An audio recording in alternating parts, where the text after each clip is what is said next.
I'm not blaming you either. Don't take it that way. That I'm blaming you No, for I didn't take anything. it that Okay, way. okay. Just making sure. Yeah, It's just something I noticed. I It had just the time seemed. today to watch. I figured we were gonna play one of those two maps. Yeah. Um, if we're all available to play and we can get on, I think that's probably the best thing to do before a match, just so we can get our comms going and get warmed up a little bit. Hmm. If not, then I was warming up. That's why I probably felt comfortable, spending a little time talking about this stuff. But in the future, I'll try to look for just like tells instead of Yeah, like yeah. trying to break down like round specific, like this is what um yeah, it I will was say this too. Maybe also it seems like the anti-shredding seemed overdone because we didn't really get to use much of it because the lack Yeah, they were of. doing completely different stuff. I don't think that's just unlucky. Yeah, they're doing the yeah, they different things were. too. And I was also gonna say too is that we didn't have enough like structure to be able to implement it into our game properly. You know what I'm saying? It's like if we already struggle with Yeah. structure as is on Nuke, trying to like change it up before a match. So like the anti-shredding, like what you did probably would be good in the future if we had more structure, but it just seemed, I guess, not as fruitful because of how our Nuke is currently. I don't know. That's just stuff I noticed. Oh, the demo's up. Holy shit. That's cap. No, I don't believe you. Demo's up. Watch demo. No fucking way. Yeah, like in my Yeah, head, I'm thinking like our nuke isn't our strong like one of our stronger maps. And so I'm like thinking to myself, like if we have anti-strats or if we like have an idea, it'll like only help us, but it might have just had the opposite effect. Instead of just trying to like play the game that we play on that map, we're like thinking too much or Yeah. you Yeah, know, yeah. that's what I was gonna say. I think you spent sorry a lot of about that. time. No, there's no need to apologize. I mean, it was a. There's definitely some benefits out of it. But I was gonna say, just in my experience, I think you're better off just speaking in concrete tells that you find versus describing rounds because it gets really hard to track, especially when you can't visually see it. It's like I guess Yeah. like an example, you're like, oh yeah, this guy likes to play red, and then usually when he's red, like his rifler will come up here and then hold this. And I see you're trying to like paint the picture, but it's like on the other end, it's super hard to like follow, and then it's kind of like I don't know, it's a little bit draining, honestly. Like not intentionally. It's just like you're trying to picture this thing. And it's like fuck, like I'm having a hard time following along. You know what I'm Yeah. saying? Yeah. Probably like the more useful things that I noted were like that they don't insta molly HUD at the start, and that if they do insta molly it, like there's three there. Yeah, like stuff like just concrete tells like that would have Yeah, could have like talked about it really quickly and then got into a game or something. yeah. We can't really get into a game when we play at 9 and we're on at like 8:30 because it's like we only have like I don't know 25 minutes to play. I guess we Yeah. could play. We just have to like. That's what I was trying to do. I posted in the Discord to get a scrim at 8:15. Posted at like 7:30 or something. To schedule a scrim at 8:15 when we said we were going to get on. Um, and one guy messaged me and he wanted to play at 8:30, but even at 8:30 we weren't all here. So that's when we just kind of started talking about the notes I had. Yeah, it was also kind of Um, unfortunate too. There was no scrims open, so yeah, kind of just one of those things. yeah. It's always easier to schedule the scrims on the hour, like when you like on that Discord server, like people are typically on like a hour by hour schedule. Um, I've noticed like just over like the past couple seasons trying to schedule scrims for like 8:15 or 9:15, it's been difficult to get teams to do that. Um, so if we could try to, play on the hour, I can more confidently say that I'll be able to have scrims, Yeah. at 8 or at 9, instead of a little bit off the timing. Yeah, for sure. I think that kind of depends on my job though when I get out because that's like the biggest thing. Yeah, What the fuck is wrong with these Yeah. binds? Like Why are my today, you binds said you fucked didn't up? go to work. If we could get on at 8, then I could get a scrim for 8. You know, Yeah. just for like Oh, the shit. future. What's wrong with my binds right now?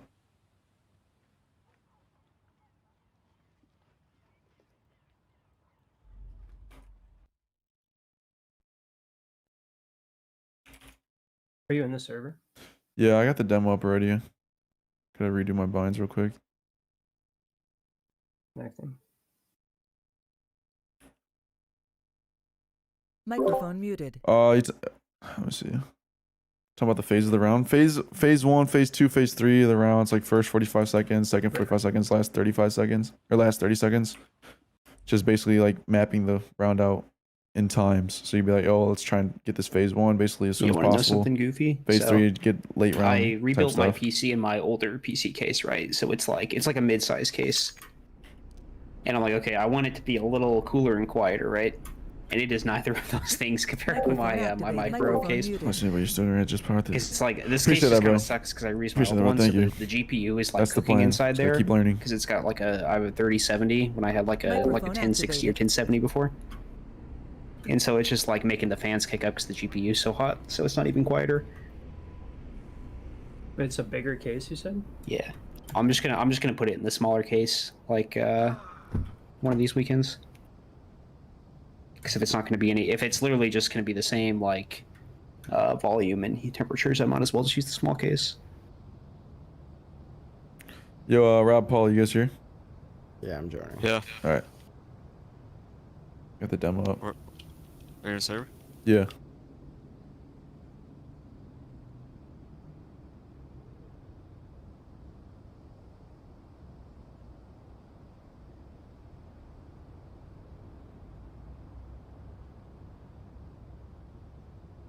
Microphone muted. I would go into more detail about what you can do with those phases and stuff, but that's basically it summed up. Just breaking that round down in times. Phase 1, phase 2, phase 3, that type of stuff. There's like rounds that you want to go for phase 3, phase 1, stuff like that. I could get into more detail, but I want to focus more on the team shit right now. Afterwards, if I got time to stream, I can talk about that shit. Microphone activated.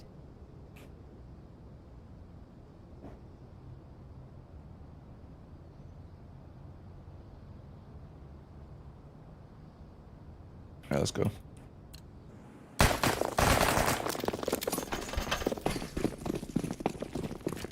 So this is where we tried going for the ramp pop.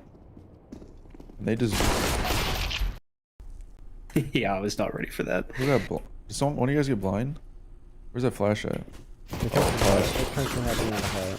Yeah.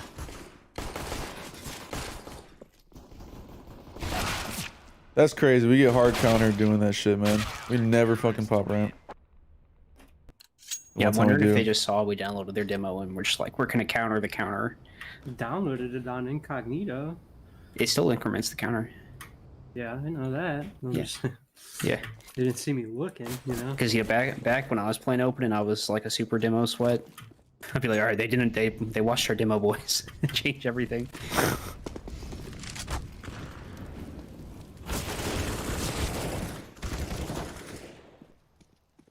Hey Rob, what did you smoke there? I didn't realize I was supposed to smoke second. So I was like, Oh, do you know the lineup? no. Okay, I'll make a note to show you after.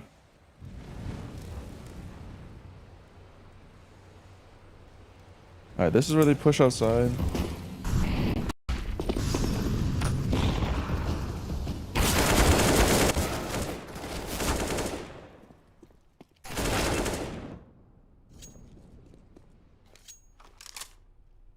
Maybe I just Okay. have you go first with low HP here. Oh yes, you're right. I almost said something during the rounds, but Yeah, I don't want to fuck I with you didn't guys. even realize he was that low. We I were didn't, just talking like- about this angle before yeah. the game started too. You can see his toes where you can see you. Yeah, I mean, I looked at the angle. He just owned me. Maybe I have to be further back. Yeah, you have to Yeah, go. you You have to gotta- go you more gotta to the go right. back. Yeah, I saw him right there. And I just fucking lose that. That would have been an ace too.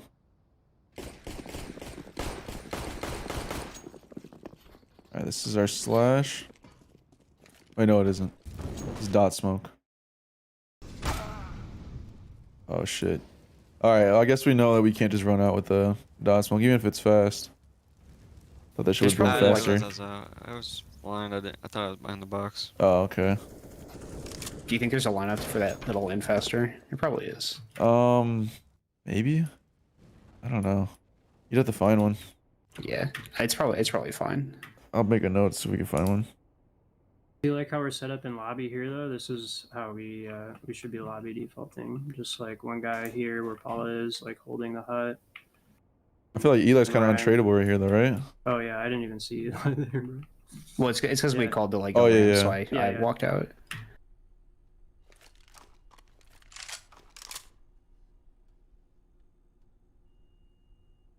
They had two when we went, didn't they?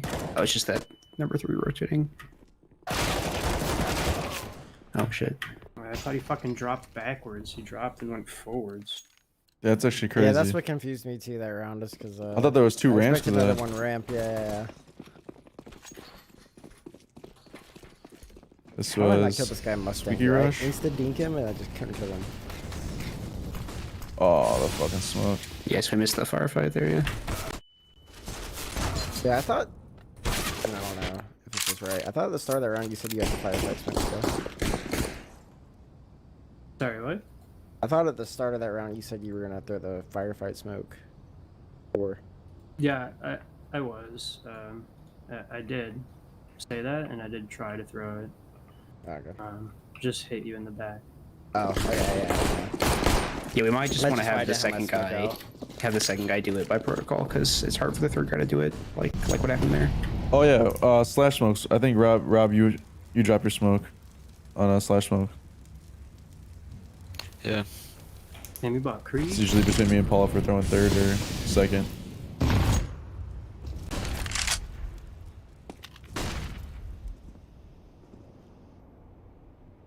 Rob's trying to, or I thought that was Rob about the Krieg. Let's say you're trying to change the meta, man. The Krieg is good for like the outside fight. It is I low just key don't, decent. I just don't like the spray with the gun, so I never use it. I think this is when Rob, you cross on the right side. Yeah, you can see over that. That smoke was there in the demo, or in the game, right? Yeah, it was. It was just glitched. Yeah, refrag does that sometimes. Let's see. That guy just dropped squeaky on you. Yeah, Damn. when I watched the demo, bro, that's what I said. He just drops down. Probably could have held like. I should have won tighter this angle. 1v2 this round too. I just fucking suck. Yeah, I die first here because when you said close right ramp, I thought he was in the like right side ramp, and I peeked out to post on that so you guys could do stuff. But he was like right in front of control. Yeah, I think was trying when to they- shoot. I saw his gun the whole watch. I'm like Yeah. sitting here looking at his gun the whole time.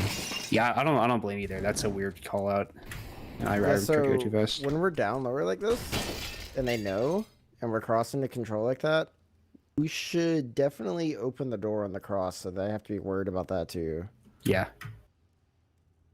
Oh, like me double or something? Yeah, you don't have to stay there even. Just open the door so they know it's open, and they have to You're like right. worry about somebody wide swinging them from hut. Because like right now they don't.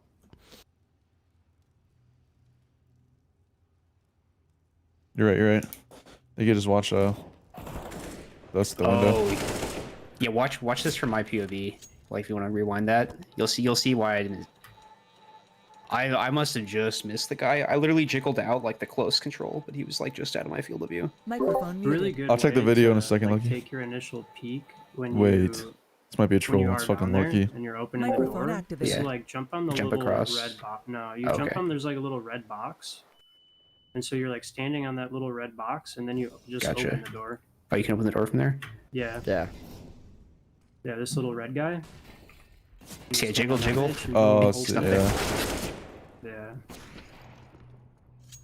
But yeah, I'll try that red box thing. That's a good idea. I did not know he could see me. Oh, okay. He peeked from this side. I thought you were holding that. Damn, bro. I mean, See, I so think I that's was the holding it first until 1v1. I said there was 2 ramp, and then I couldn't like hold one side anymore, you know, so I had to push one. Is this glitch right now? Are they all have been? They haven't all been dying. You see the scoreboard? Does it show how many survivors on their team? No. Okay, yeah, it just says they all died. So that was we got that down to 1v1. So that's not a bad round, honestly. That was like a pretty good round. We just lost the clutch. Have to rub it in there, please. Yeah, agreed. I should have won. God, I'm terrible. Oh, I think this is when you asked like, for like don't smoke late or something, and I already Yeah. threw. Yeah. Well, because it's delayed slash, right? So, Yeah, I think I threw it instantly. So Yeah.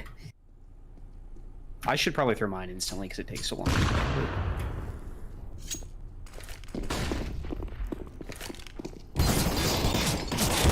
and the flash went behind him.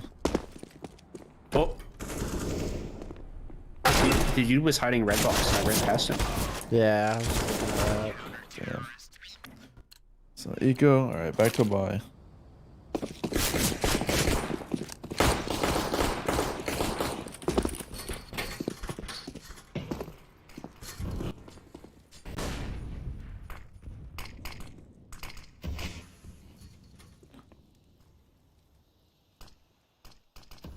Yeah, there's a lobby crunching here already. Off the rip. Good. Oh, this was the set play call, right? Yep, yep. Yeah, well, that's yeah. the round that I got confused because you said you were gonna go through mini, and so I was Yeah. like expecting to be alone in lobby, and then my team was there with me. Yeah, I'm at the squeaky exec.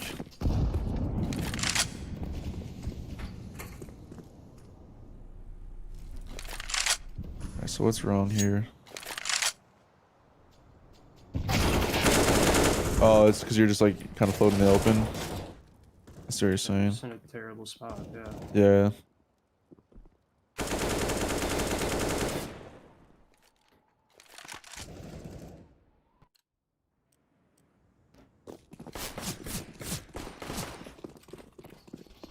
This is dot smoke, right? I'm solely outside. Or yeah, I think so. They got me with a fake mauling.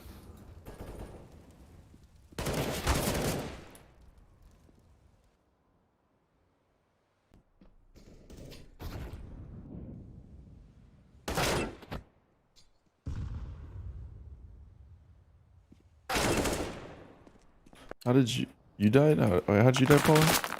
Nah, they threw the fake mauling in the head. Oh, damn. Yeah, it worked on me. That's embarrassing. Then Rob gets put there.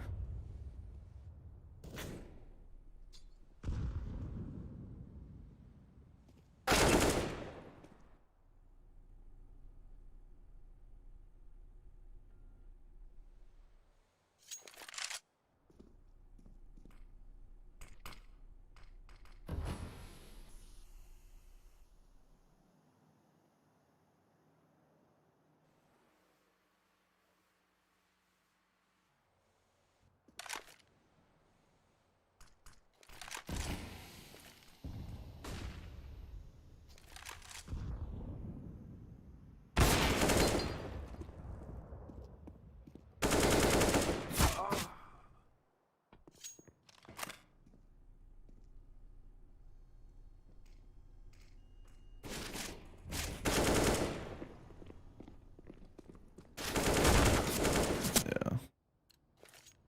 Unfortunate. Yeah, I think the ramp there is okay for our 2v4. But No, we yeah, just lost definitely. fight. Yeah, we just lost fights that whole round.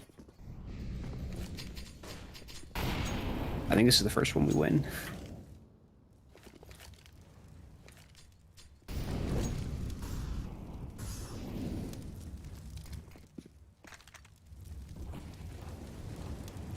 That's when I went through the smoke.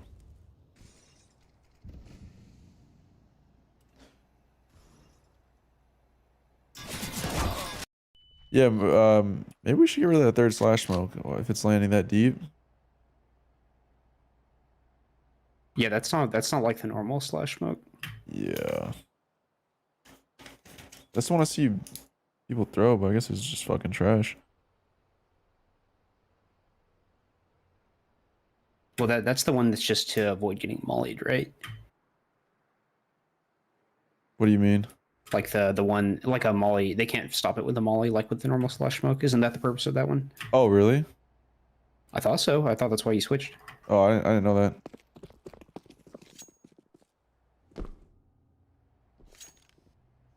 Yeah, I thought yours.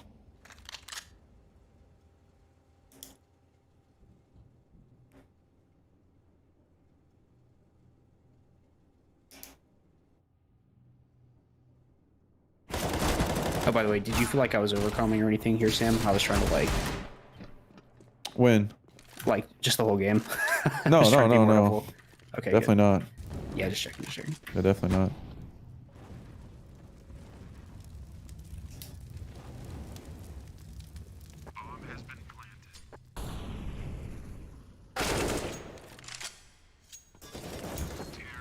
Alright, good shit. Oh, skipped around. Now we get around on the board.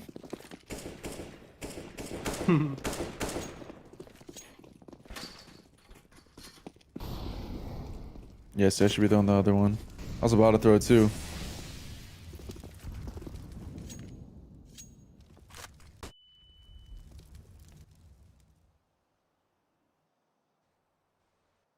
Yeah, we got a Molly secret.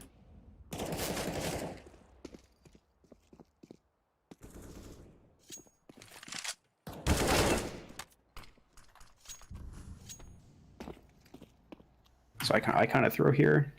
I don't need to die here.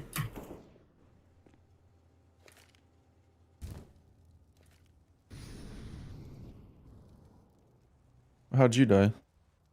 To the garage guy. Oh. Yeah, he just went wide. I think as a miscom, I meant for you guys to like come out with the flash there. I don't know if I calmed that clearly. Yeah, I just swung when it popped. I probably should have just been running. You can Yeah. see me anyway. Yeah, that's all good. I peeked too early then. So. Hey.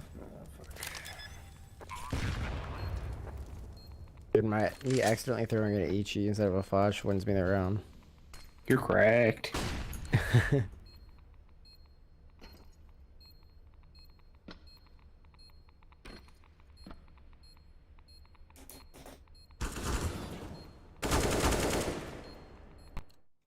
Could have the double almost. This is the round. Right? Yep. Oh my god, dude.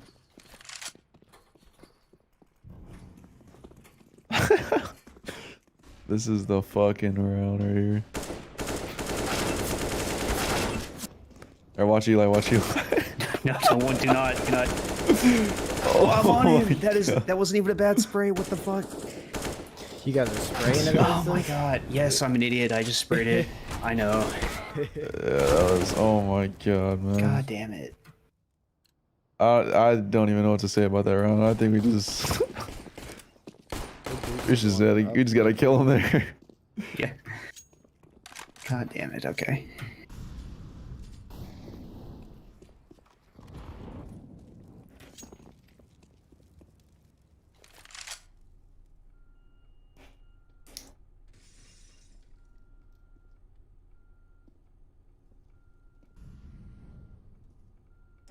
Alright, I wrote down to find lineups for the op boost for ramp and then also for secret peak double because we spent too much time trying to get in the perfect spot and sometimes it fucks up. We'll just find a lineup for the guy in the bottom.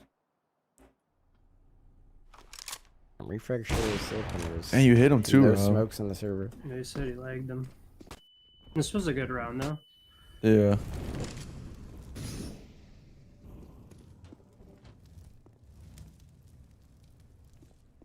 This guy just runs in lobby.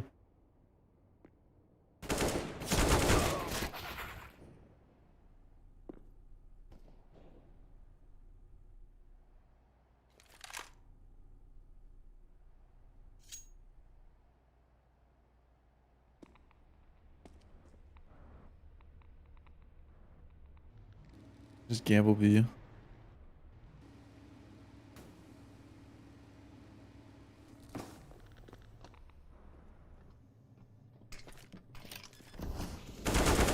Let's get that. We lose this round too, right? Okay, this is the one I fucked up the lobby. Hold on.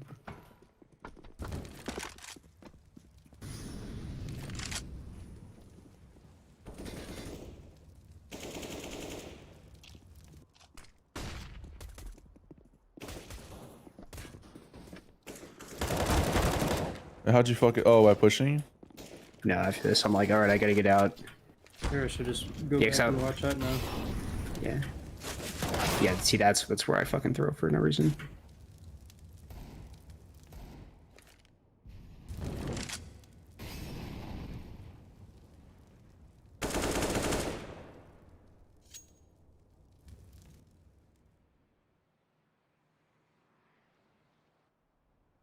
Oh, then I'd fucking lose a fight to that guy, man.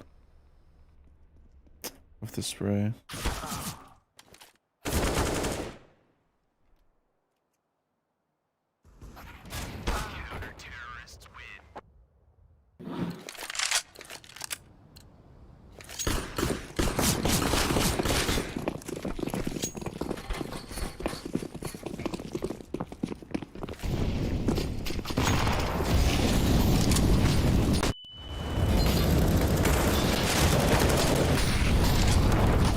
Yeah, I died. Damn.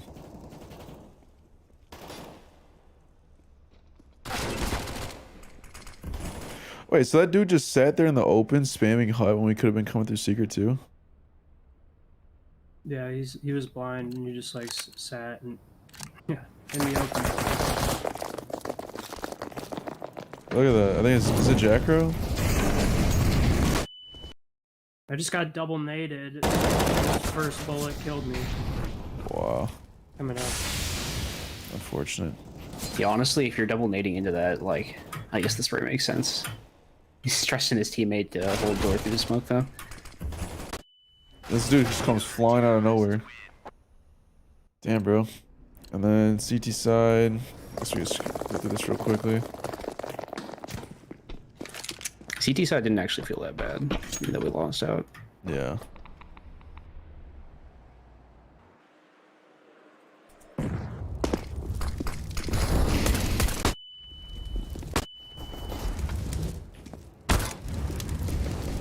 Yeah, so I'm screaming like he's not out, not out.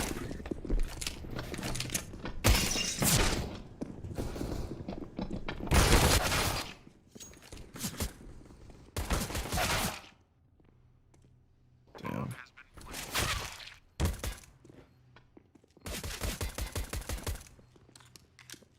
Microphone muted. Yeah, bro, we do need ROPS. I'll look at those videos in a second. Microphone activated.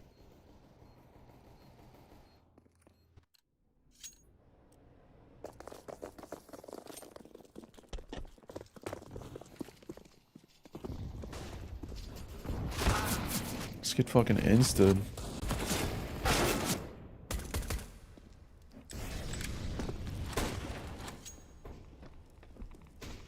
You lose this? Yeah, we lose this. I feel like that's pretty much the opening we want against the play they made, though.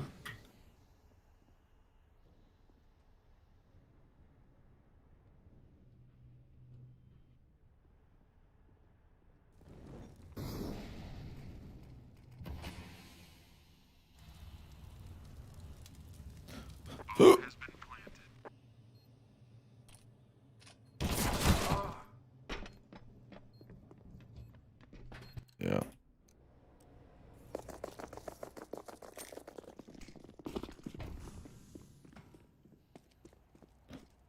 Miss my glaze smoke. Microphone It's muted. good, doinks. Microphone activated. They just push fucking everything on us.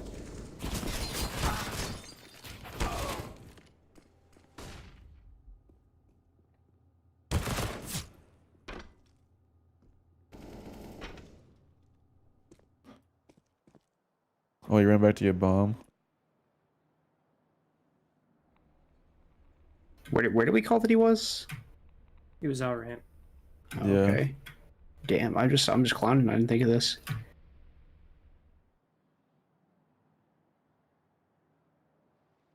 Oh, I guess, yeah. Yeah. Damn it. Kind of through. Yeah, we both could just double up or something.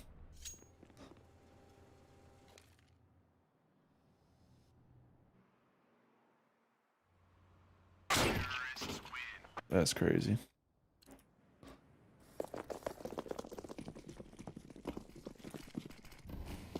Missed the fucking smoke again.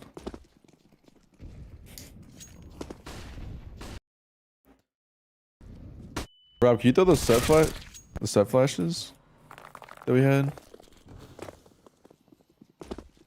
Like that land above red?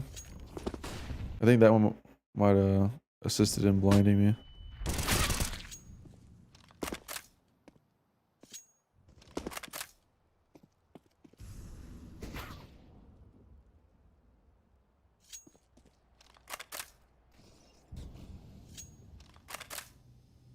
Let me just lose fights here. Okay, we can call it. Let's get out of this shit. Oh, let me go to Nadar.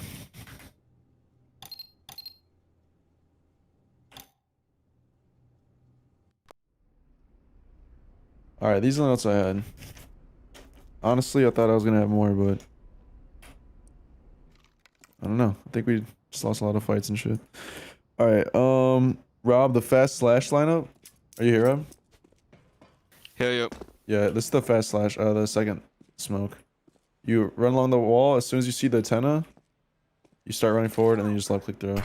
Oh shit, I like that. I like this. That's the second smoke.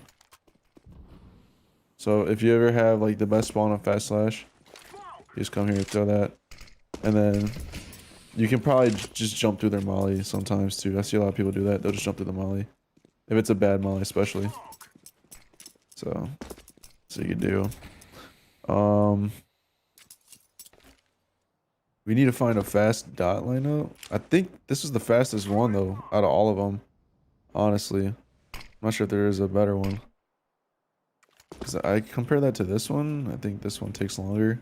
Yeah, it does. It's like half a second longer, plus the running. Unless this is one as well.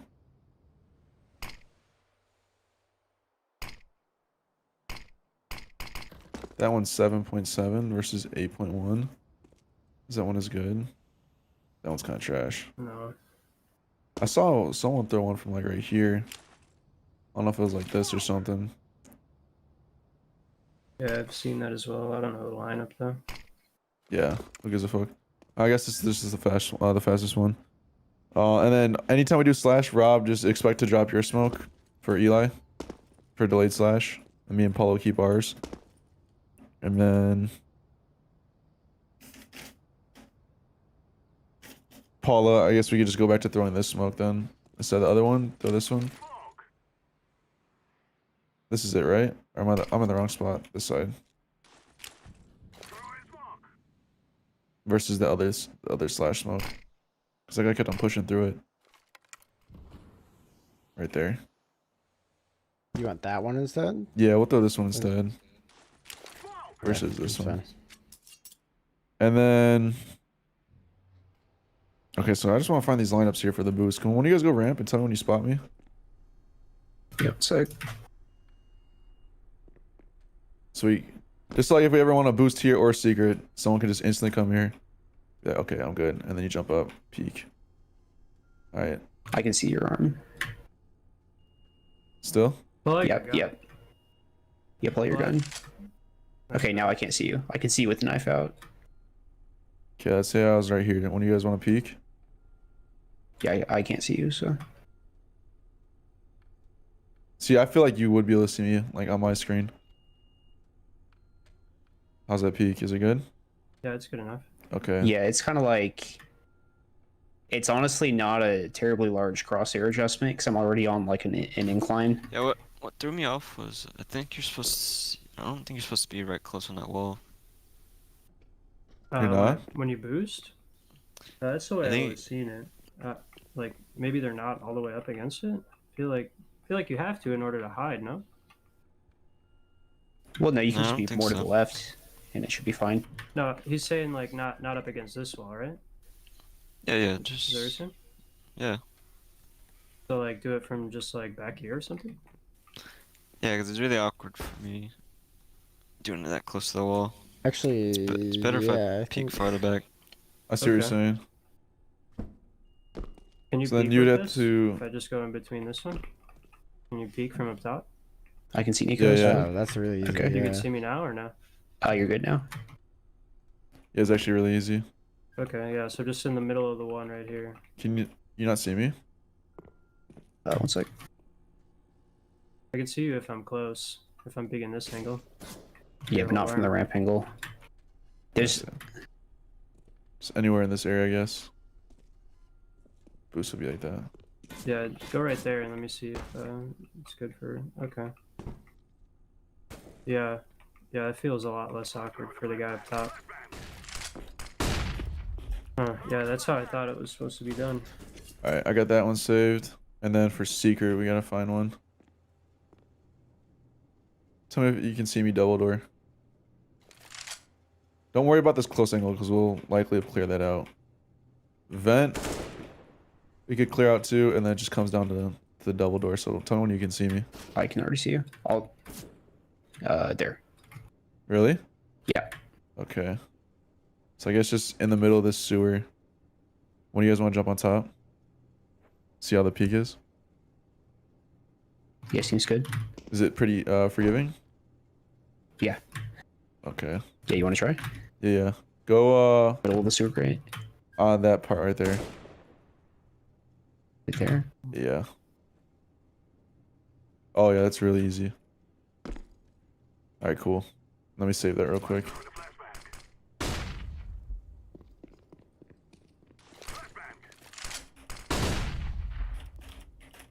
Just so we don't have to like fuck around and alright, let me see.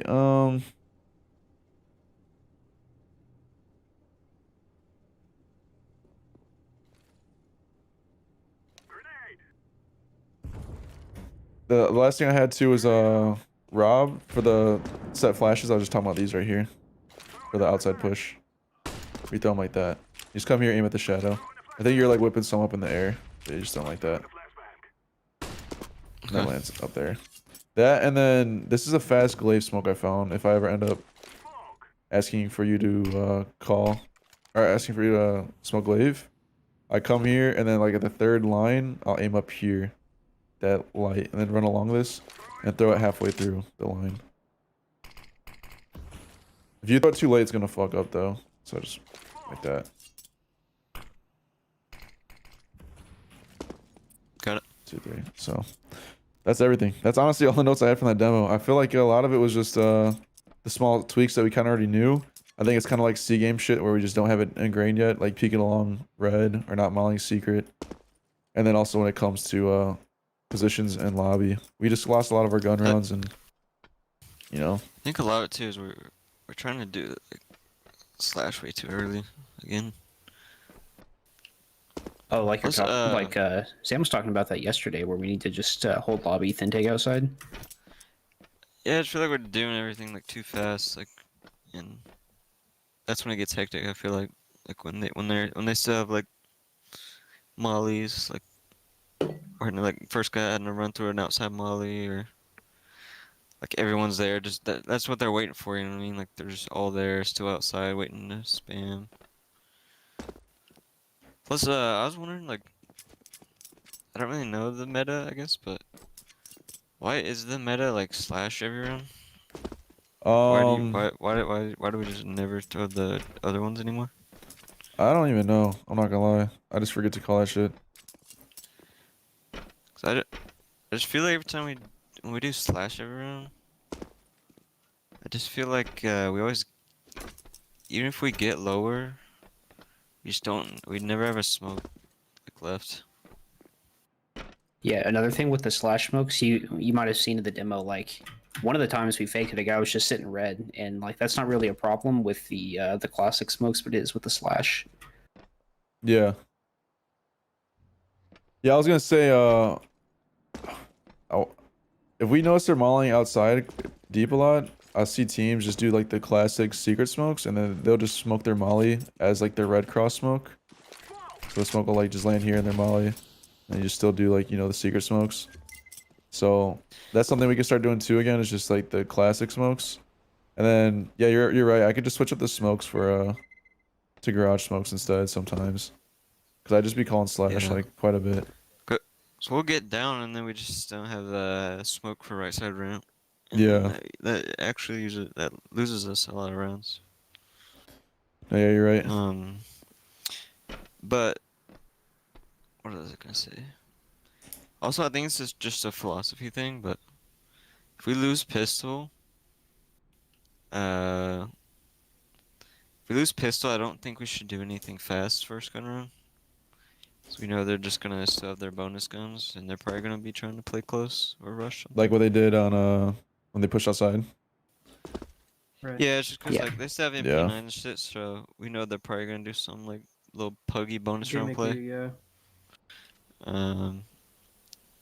So like first gun round because that's like really because we lost first gun round to MP9s, you know. Yeah, That you're like, right. sets us back a lot.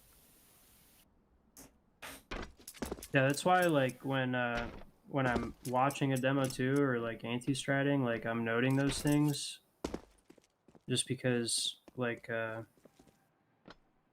you know, that's what I'm expecting too. I'm expecting to see some sort of like aggro gimmick, and they might not do the same thing that I saw in the demo, right? But they're gonna do something aggressive, more than likely. Yeah. No, you're absolutely right. But I don't think that lost the game. I think we made a lot of other mistakes. But I was just saying in the future, like for that because that round that we did lose, like I don't even think we did anything wrong. We just like we threw slash and we just ran out and they were just in our face, you know. Yeah, that was a 3-man push. Yeah. And like I said, I don't even think we necessarily did anything bad. Yeah. I mean, we won on the trades. Yeah, we got went down to even. 2v2. Probably Yeah. the only thing that if we're gonna do that, the only thing that I would say to change is if you're gonna like you send like one guy close to like jump spot, but then the other guys could be just like further back because you have the range advantage with you know, your AKs. The Yeah, but we shitty threw guns. fast slash. Over Yeah, we there. were doing can't fast sit back slash. too fast. Yeah, We can't sit back. We gotta go. yeah. Yes, the problem was the fast slash call, not necessarily the slash and waiting for smokes. But I will say this too about the smokes. I guess I could just switch up what smokes we're throwing just because I think that's part of T-side teams because of counter mollies. If we're always throwing slash, then they can start countering that shit pretty easily. You know, molly or smokes. So I think that's, I don't know, I could be wrong, but that's kind of the impression I get when I was watching demos. That teams would just switch it up to a different outside set of smokes just to avoid the mollies. Yeah. So Yeah, I was we gonna say haven't called, too. like eye smokes at all either. Yeah, I was gonna say I Yeah, can start like calling yard eye control. smokes or garage smokes. I think eye smokes is more meta. I think like the Yeah, meta eye right now smokes is just allows like you to get out into garage, yeah, you know, and then just have somebody, you know, post up and we just you know, then we just allow that player to be able to work a pick later Yeah. Yeah. around. So what does slash give us that I doesn't? secret. Right. Can you not get secret for free with I? Oh yeah, I guess you can. Okay. No. Never It's mind. like Never mind. kind of hard because of. Yeah, I got you. I mean, you could probably like try and one way these smokes, but it's kind of. I don't know if it's T side or CT side. I think it's CT sided. No, that should be T-sided. I think so. Yeah, I think so. Because you're working around the edge of the smoke using the top, right? Like you move in close and you can just slowly walk back. Yeah, go over there. Let's see. It's. Because I feel like a lot of times people just get picked doing that. Here, I think I'll it's sit heaven with an T-side. op. I think what he means is there's so many angles the guy can peek from. Yeah. Um, So I'm CT yeah, side. 'cause I can't don't see like you. that fight. I I'm- don't like I'm that just fight on in it. heaven. Yeah, so go peek me from the smokes. You see me? No. Oh shit. Do you see me? Yeah, clear as day. There. Yeah. So that's T-sided. Yeah. Okay. Like Yeah, if they're Excited CT, for the op, but if he's opping in heaven and you're with a rifle, he's probably gonna kill you, I would think. no, I couldn't see Sam there when he shot me. I was opping as well. Let me see if I have rifling. Go back up. Yeah, I'm Oh, here. that smokes.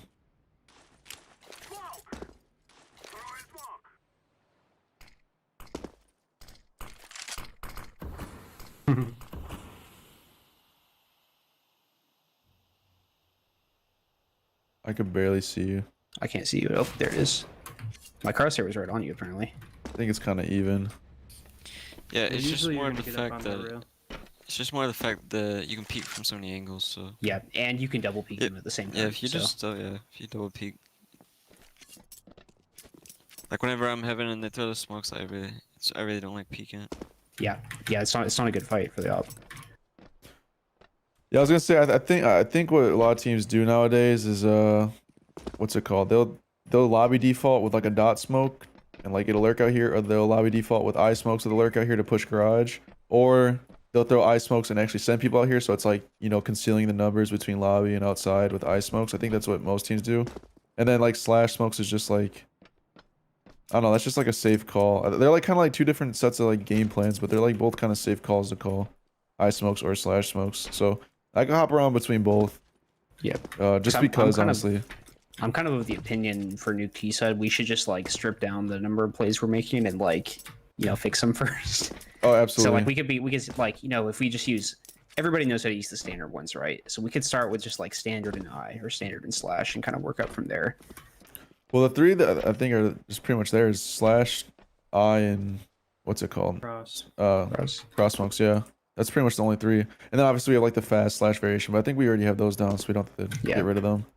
But I don't know. Do you see teams throwing garage smoke like L smokes that much? I feel like it's mostly eye because you can kind of get away with. Player. Kind of. I haven't seen a demo in a minute. That's why I was asking Nico. Oh. So I feel like you can kind of just get away with skimping a garage smoke with these two. And, you know, you flash Yeah, red. you definitely can. Like, I wouldn't know you the. can just flash into garage. Yeah, well, that's what I'm saying. I wouldn't know the reason why you'd smoke this on top of it. Like, if there's a protocol for when you should smoke garage too, maybe it's op. Yeah, There's I'm like not an sure. op. I don't know, because I'll see teams throw both. Like, I'll see them throw I, and then I'll see them throw L. So I don't know the difference. Maybe it's util. It's trying to save util, or I mean, Maybe with it the just eye makes smokes, it- If he's garage and he's right side garage, like just your standard, like from the CT's perspective, he has to like swing out so wide because of the dot smoke.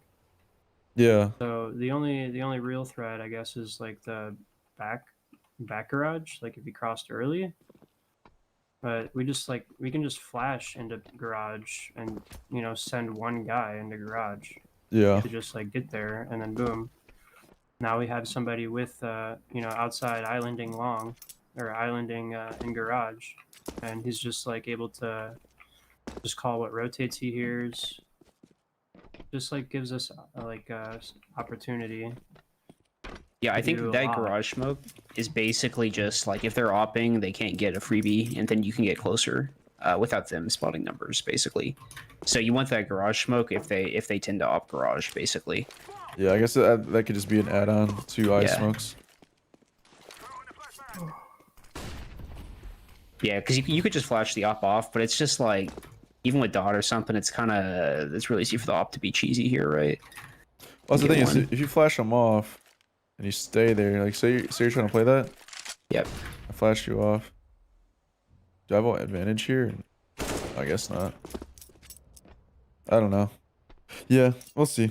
I guess we can switch it to garage or L smokes based on if we know they can afford knob. And if he likes knob garage tendencies and stuff, we can just make that an add-on. Yeah, I'll call eye smokes and a lot more. Alright. You guys want to call it? Or do you want to... Or Paul, you got to work tomorrow, right? I gotta work tomorrow. Yeah, I I was gotta gonna get say. off. Okay, we'll call it. Alright, we'll try and scrim nuke tomorrow then. If Okay. possible.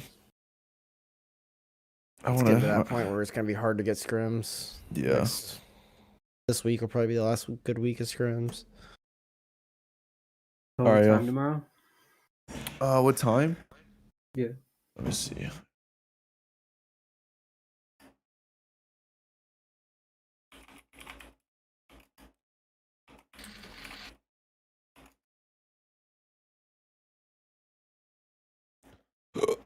I can get on at like 8:15.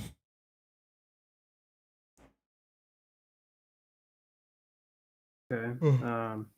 I mean, maybe I try to schedule one for 9, and we just look for one when we get on. I don't know. Yeah, we can do something like that. Alright, yeah. GG's. Okay. Come back for that. GG's. All good, all good. See you tomorrow. Peace, peace, peace. Peace, peace, So- peace. User disconnected from your Alright, what channel. videos you talking about? Let me see. I guarantee Lucky's videos is a fucking troll, man.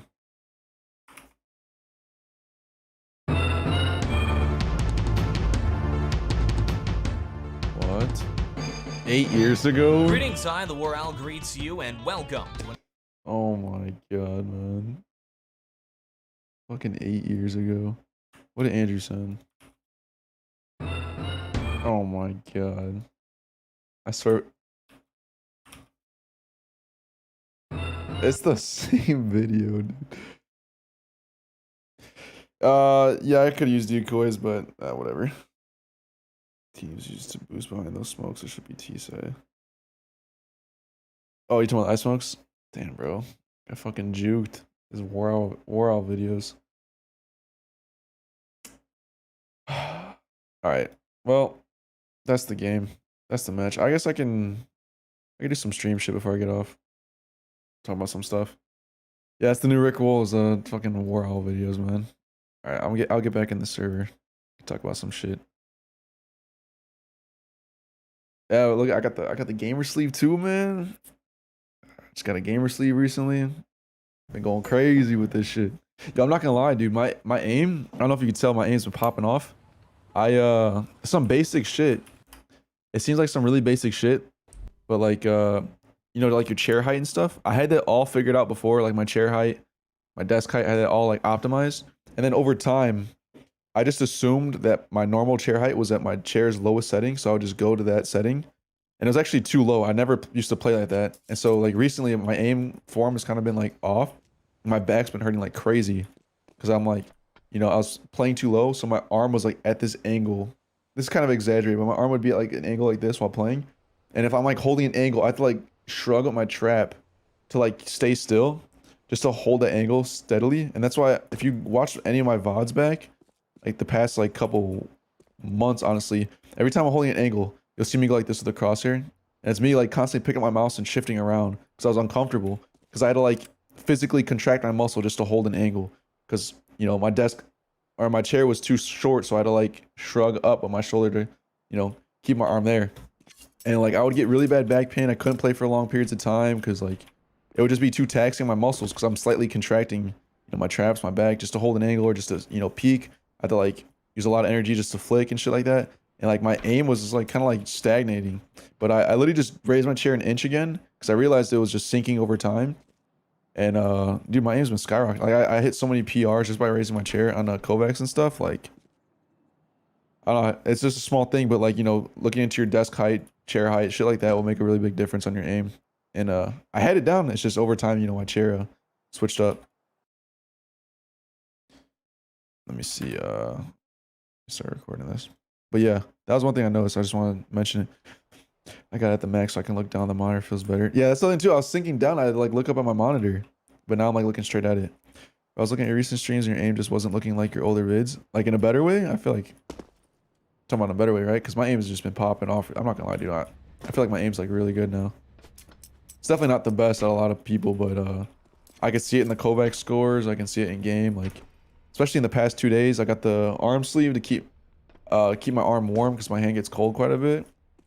And also I'll be sweating in my room sometimes, and the sweat would just rub on my mouse pad, so I'd get stuck to my mouse pad. That kind of helped with those two issues. And then just raising the chair height, you know, I'm no longer having to constantly stress my muscles and flex. Like, bro, I spent the weekend just playing, like actually just playing CS, because I usually would just like kind of avoid playing because of how like much it kind of physically hurt. I'm not gonna lie, like it would physically hurt my back. But I spent like hours just playing yesterday and the day before. Just by raising my chair, I'm able to do that.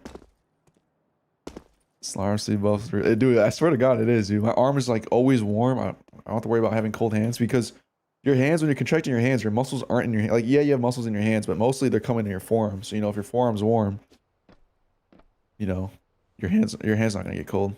And that voice crack. Desk is like 7 inches thick, so I'm stuck. Oh, that fucking sucks. I know what you're talking about. I used to play with a picnic table desk, you know, like those white ones that are like super thick, and it squeezed my legs because I have like thick thighs. I couldn't like raise my desk height to like where I actually wanted. Yeah, your aim this game was solid. Thank you, man. I appreciate that. I definitely felt it too. Like, oh, I felt the aim that game. You know, I definitely felt that. Okay, let me dude, I had a lot of shit to talk about though. A lot of revelations over the past like 2 weeks. So I haven't streamed in a minute, but there's a lot of shit. And you know that game was a loss that we just had that you guys just watched. But in my opinion, even though we lost 16-4, there was definitely improvements in that game, especially the mental aspect. I normally would have tilted like I was getting tilted, but I didn't get to the point of like tilt overcoming me. But I would have tilted like pretty bad. I felt like I kept our mental together pretty well. Compared to how it normally would be with a game like that. So that's an improvement. You know, you gotta compare your A game to your A game, your B game to your B game, your C game to C game. You know, you're not always gonna play your best. So like when you play your worst, you don't compare your game that you just played really bad to a game that you played really good to. You know, those are two different types of games. You know, you have A game and C game. You compare your C games to your C game. So if you have a bad game, you compare that to the last time you had a really bad game, and then you notice improvement there or not. That's like the right way to judge that. And you know, looking back at that game, there was definitely improvements in the mental aspect during that match, 100%.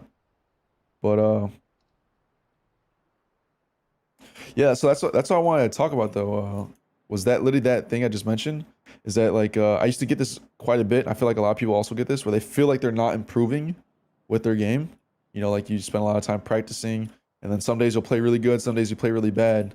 And hold on, let me open up the paint. Let me open up the paint.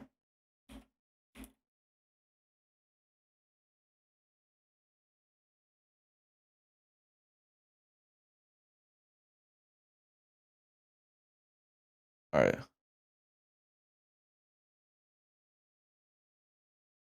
Open up the paint. So it goes back to that thing I talked about before, the introing concept. You know, you have your A game when you play the best, your B game is when you play average, and your C game is when you play the worst. People always talk about how like they feel like they're not improving. You know, like I was saying, like some days you play really good, some days you play really bad. And what you have to recognize, and this also is like, okay, I'm like stuttering right now. So you know, you have your A game, your B game, your C game, right? This is when you play your best. You know, it's not going to happen as often. On average, you're going to play your B game. This is where you're not really playing your best. You're not really playing horrible, but on average, this is like kind of generally how you play. And your C game is like when you play really bad, right? And what I wanted to talk about was like when it comes to tracking progress. You know, when you like compare yourself. You know, people say compare yourself to yourself. You also have to compare yourself to the right version of yourself when you're comparing yourself to yourself. If that makes sense. So like when you have this problem of like, oh, I feel like I'm not improving because some days I play really good, some days I play really bad. Like I'm inconsistent. Like everyone's gonna be inconsistent to some degree. You know, everyone's gonna have their A game, B game, C game. Everyone does. And what I was gonna say is like to actually track your progress. They talk about that in the book, The Mental Game of Poker. Is that if you have a good game, or if you have a bad game, let's say you have a bad game, you don't want to compare your bad game to one of your good games and be like, oh, see, I'm not improving because I just played worse than I did yesterday. You want to improve your C game to your C game. So if you have a bad game, like how we just had a bad game today on that league match, horrible game, right? Lost 16-4. I don't want to compare that to a game where we won 16-2 because that's just not fair. The game we won 16-2, we were on our A game. You know, everyone's mental was good. You know, our aim was on point, shit like that, all that good stuff, right? Just not the same environment. So when you have a bad game, if to track your progress, go back to the last time you had a bad game, think about how you played and see if there's improvements. If there's improvements in the mental, if you tilted less, if you recovered from your tilt faster, that's improvement in the mental game. If you know, you fixed the mistakes of like missing a smoke, or you know, you didn't miss the smoke this time, or you knew to hold this angle this time. You just want to compare each game to its counterpart from the past, right? So if you have an A game, you don't want to compare A game to C game or B game. If you have an A game today and you want to see if you're progressing, think back to the last time you had a really good game and see if you played better than that. And then if you did, then that means you're progressing. Now your interim is moving forward. This whole diagram is moving forward. If you're not familiar with the term of interim, go to my video. I think it's called like why are inconsistent or plateauing. I discussed this topic of A game, B game, C game. But this is more for like motivation and comparisons and tracking progress. What I'm talking about right now is just you want to be honest with yourself. You want to be fair with yourself when it comes to comparisons and tracking progress. Like I said, compare each to its counterpart in the past. And when I started doing this, I'm able to recognize actual progress. And when you're able to recognize progress, that's super motivating, and it helps counteract burnout. Because if you're constantly feeling like you're not progressing, you're putting a bunch of work, and you feel like you're not progressing, like it seems unfair, and unfairness is a factor in burnout. So once you can actually recognize progress, you know, actually applaud yourself for even having a bad game. Like we had a bad game there, but I'm able to applaud myself because I recognize our mental, our anti-tilt, you know, our mental game during that, our ability to control our tilt was good. And some of our protocols that were problems in the past were not problems during this game today. And that was a bad game. So last time we had a bad game, we couldn't do those things too. So that just shows that's progress. See what I'm saying? It's like if you go to your Kovacs or any type of like aim trainer, not any type, but if you go to like an aim trainer, right? And it like shows like if you go to Kovacs, right, and you look at your scores will look like this. Like they'll go up and they'll go down and they'll go up, down, up, down, up, down, up, down. And if you like compare this to this and you're like, or you know, they go up, you get a new PR, and the next day you get like a bad score, and you compare this to yesterday, you're like, man, I'm not improving. But you are, because now your bottom out point, your worst is now better than your previous worst. And then, you know, your best is now better than your previous best. That's the whole point of comparing A game to A game and C game to C game. You want to compare your worst to its previous worst. And this is just like kind of like how your skill will look as you improve. You're always going to have good games. You're always going to have bad games. But as long as your bad games are better than your previous bad games, you're improving. And if you can recognize improvements, recognize, you know, where you're making progress, that's incredibly motivating and it counteracts burnout. You know, I ask you different types of phases and playing for different phases. I got you, bro. Yeah, I got you. All right, so look at, let me go into the game.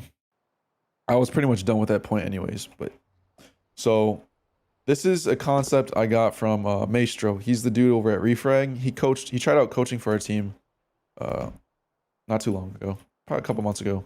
Shout out to Refrag. All right, but he coached for a game and he told us that like we don't for me, like when I'm making calls as an IGL, I wasn't calling soft end games like, oh, plan to do this, yada yada, at freeze time, just so everyone has like an end goal in mind. And he was also talking about like not calling what phases in mind. So basically what a phase of a round is, you have like your first, I think a round's like a minute 55 seconds. So you have your first 45 seconds, second 45 seconds, and last 30 seconds. Something along those lines. It could be 40, 40, 30. I don't know the exact numbers, but generally you're breaking up the round into 3 parts, right? You have your first phase, second phase, third phase. First phase of the round is just, you know, like I said, first 45 seconds. That's your like opener versus opener. That's like when your T side throws their slash smokes and the CT side does a lobby crunch or some shit, you know? Opener versus opener. The second phase of the round, that's your mid round, where it's like both their openers clash. You know, the T side does their thing, CT side does their thing, and now you're trying to, you know, figure your way through the madness. And that's like the mid rounding. And then the phase 3, that's like the finishing. That's the last 30 seconds around where the T side has to finish on a site, right? And you can plan for these, T side or CT side. Generally speaking, I can go to a map like Inferno and it'd be easier to explain. Stayed up at 5 a.m. for this? Holy shit. All right, hopefully I do some good explaining. I don't want to let you down, man. I don't want to let you down. It'll be a lot easier to explain this on Inferno. So, okay, look at it. So an example of this, you could be like, let's say, all right, here. So let me talk about that before that. So what you can do with these phases, let me get rid of these fucking nades. What you can do with these phases is just, you know, switch when you end rounds. Like when you plan on finishing on a site, on the phases, you know, that's basically what a pace change is. If you're constantly rushing a site, you're trying to finish the round in phase 1. You're trying to get to a post plant scenario in phase 1 on your T side, right? You know, you're rushing the site, you're trying to get there really soon. So that's like a phase 1 strat. If you're constantly doing stuff in phase 1, a thing you could do is just simply next round play for phase 3. Try and go for the last 30 seconds. Everyone just stay alive. Let's just play for phase 3. And this randomness and when you decide to finish on a site can mess up the CTs and their utility usage. The phases generally has to do with utility usage and counteracting that. So like, let's say if we're Inferno T side, right? And you've constantly been rushing B, right? You've been constantly rushing B. You've been doing phase 1 type of strats. The CTs are going to start, you know, trying to counteract this, and they're going to start using more util phase 1 to stop this rush. So now you can fake the rush and then just play for phase 3. And now the CTs, you know, they're out of util. And if you just stay up, you know, keep your util, maybe they like re-smoke car or whatever. They might be out of util in the last 30 seconds, and then you can just group up as a T. You can just group up as a T and just execute B, and there won't be any counter util to stop you. So like, what I generally use the phases for is if I'm tracking utility, if I'm tracking economy of the opponents.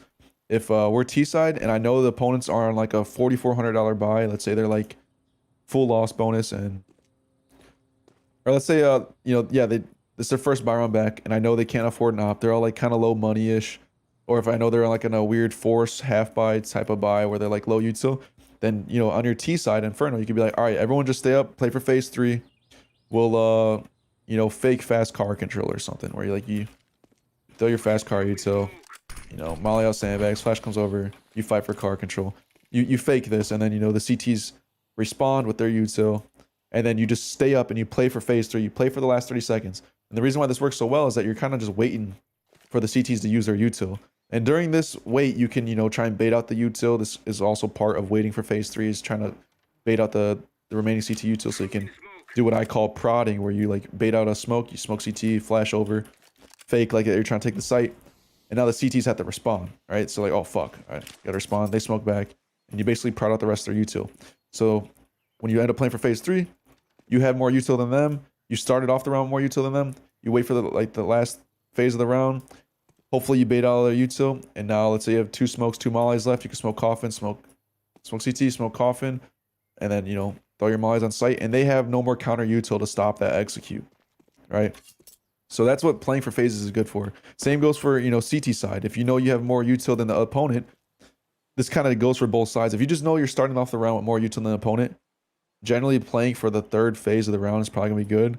Or CT side playing for a retake, because you know they're gonna use up all their util trying to take the site, and they won't have any for post plant. So that's what I'll do sometimes on our CT side. If I know the T's are on a rifle low buy, let's say they're full loss bonus, they get bomb plant. That's $3,400 plus $800 for the bomb plant. They're $4,200. You know, you're gonna have some of them by AK, some by Galils. They're gonna be generally low util. So T side or CT side will end up just playing for like a retake on B site, because we know they're gonna probably spend most of their util defaulting, taking car control, taking brackets control, and by the time they actually want to finish on the site, you know, they smoke CT, smoke coffins. We give it up, and they have 0 util. And let's say we didn't fight for anything, we just save all of our util. This is an exaggerated example. Let's say just say we save all our util. We give them the site, play for retake. Now it's like a 5v5 retake scenario. They have no more util, and we have like 3-4 smokes, 3 mollies. We can smoke off banana. We can molly out new box, molly out dark, molly out oranges, smoke the bomb. Like, this is a free win, you know? So generally speaking, playing for phase 3 works out really well on both sides, T side or T side, if you know the opponent, if you know you have more util than the opponent. But there's like other ways to use the phases. Obviously, that's not a hard and fast rule. You can find how you like to use your phases. You know, every team's different, but being aware of what phases are of the rounds, the 3 phases, you can come up with your answers for when to use each, if that makes sense. Like, oh, if we know they're opping, then we can go for phase 2, yada yada, stuff like that. You can make up your own style of play, but being aware of it is like foundation to creating that style of play. Like, summing up CS pretty much is all about utility and timings, and you know, like that's pretty much the game summed up, is utility and timings and money. Like, so as long as you're aware of time, you know, you can break down the time the round into times. You can track the economy. Like, you're set up pretty well to make some pretty accurate calls as an IGL or as a team if you're not even like the leader. If that makes sense. Hopefully what I said makes sense. That was kind of like off the dome. If I was able to prepare, I'd probably be explain it better. Thank you, man. Thank you. Yeah, did that make sense though? Do your VOD save so I can send my boy? Yeah, sometimes I do. Sometimes I get rid of them because anti-stratting purposes, but yeah. Does that make sense? Do you have any questions? Because if you do, I can go into more detail.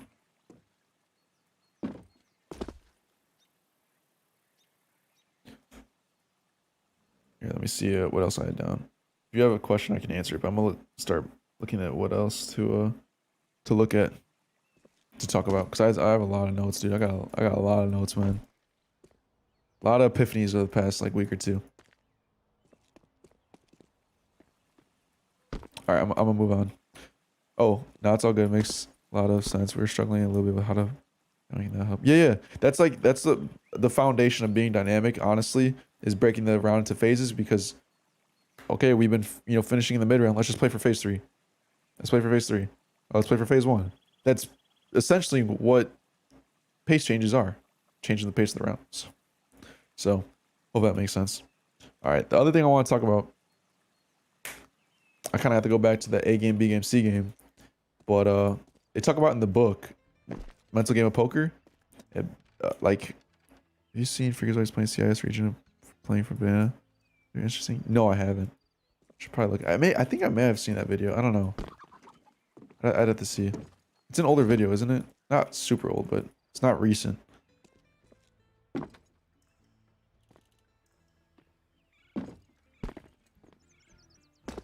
Drop it in your Discord. All right. I think I've seen it. If it's 10 months old, I think I've seen that. But okay, so quick little question: how long did it take you to get comfortable playing with your crew? I mean, we've been playing.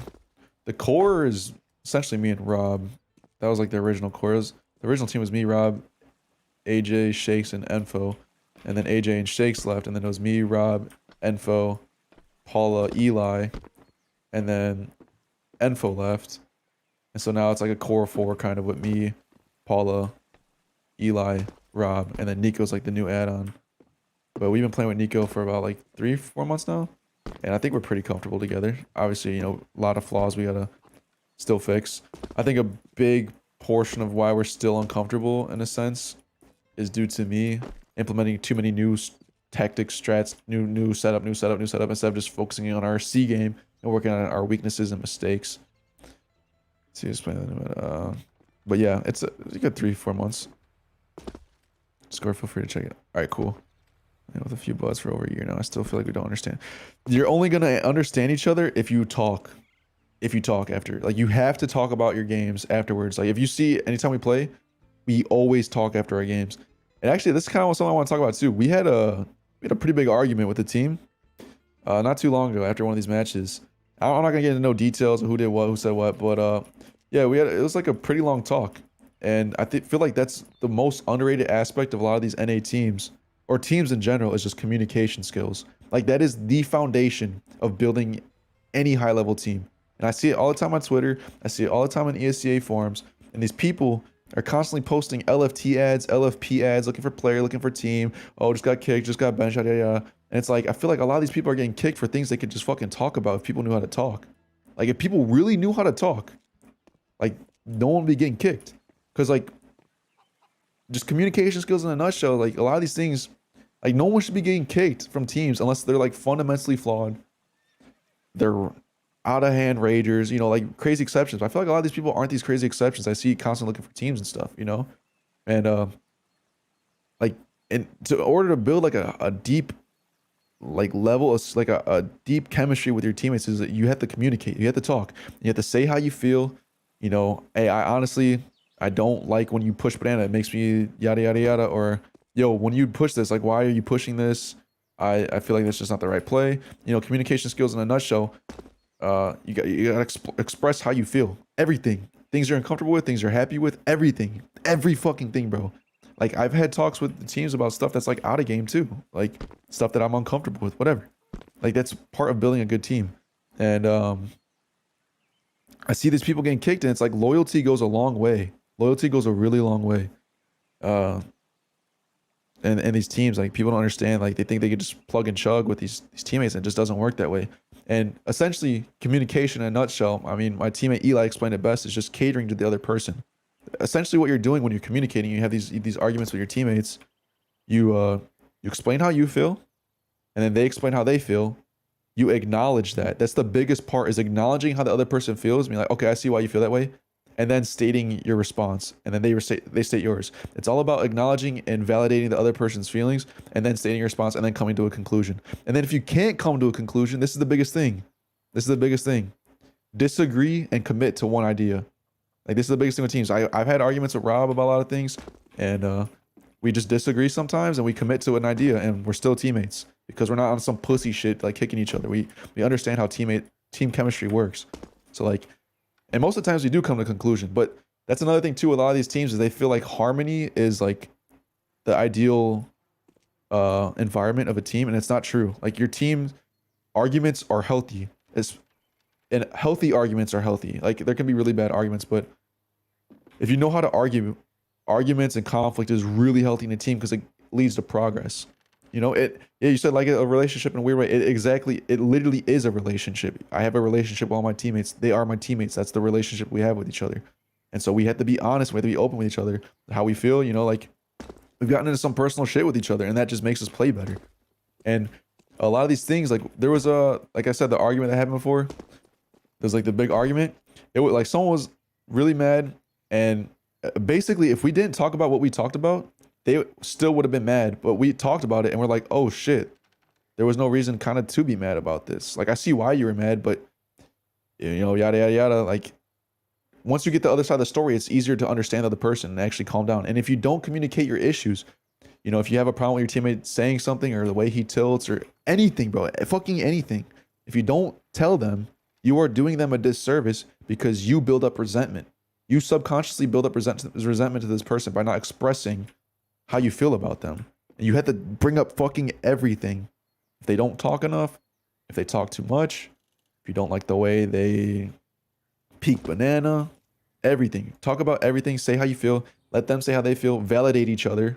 You know, listen first, like really listen, and then, you know, try and come to a conclusion. And then if you can't come to a conclusion, agree to disagree, and then disagree and commit to an idea.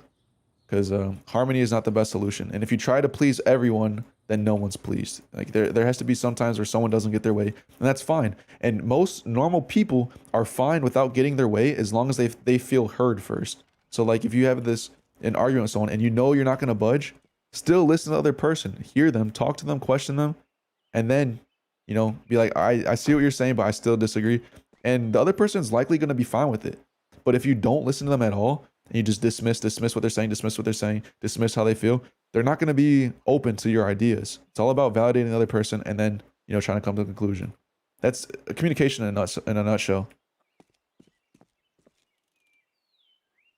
But you're right. You get it out and you legit clear it, and you can just talk about it on a good level. Exactly. You have to be able to have that trust in your teammates to be able to say how you feel about them. And that honestly does take some time, but the only way you're going to build that trust is by doing it, by actually communicating and seeing that, you know, there's not going to be backlash. Like I don't have any problem at all saying I saw someone do something wrong or I saw something that I didn't like. I don't have any problem bringing that up to my teammates at all, because I know that nothing's going to happen, and they don't have any problem bringing that up to me because we know that no one's going to get kicked for it.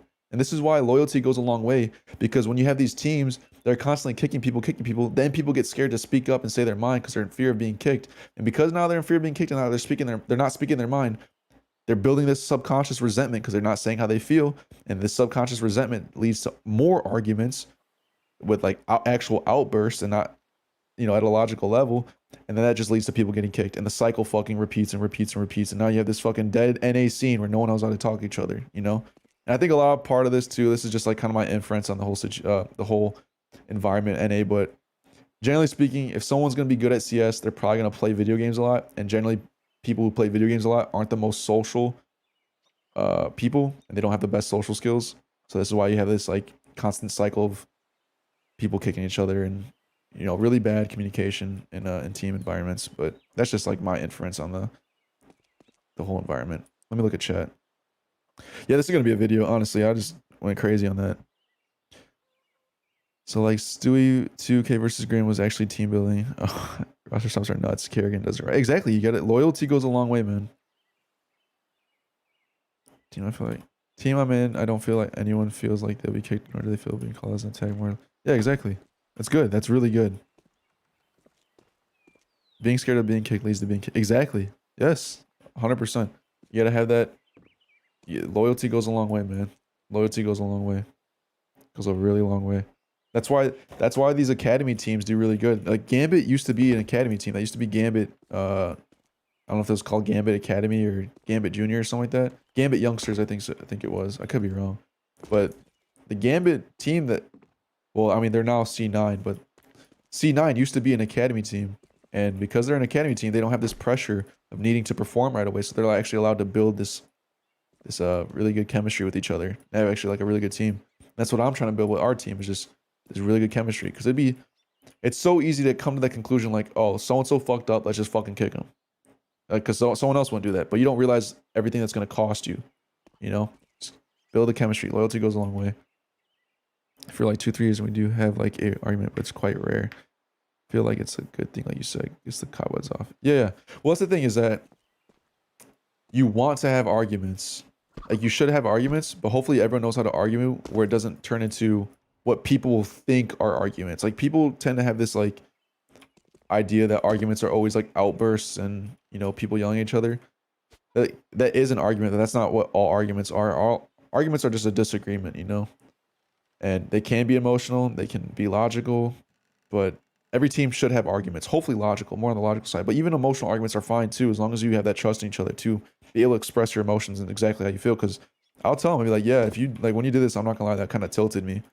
And then you're able to discuss that, why that tilted me, why he did that, and then everyone can see each other's sides. And that's what chemistry is. It's just understanding your teammates to a really deep level, on the emotional level, mental level, mechanical level, strategic level, all that stuff.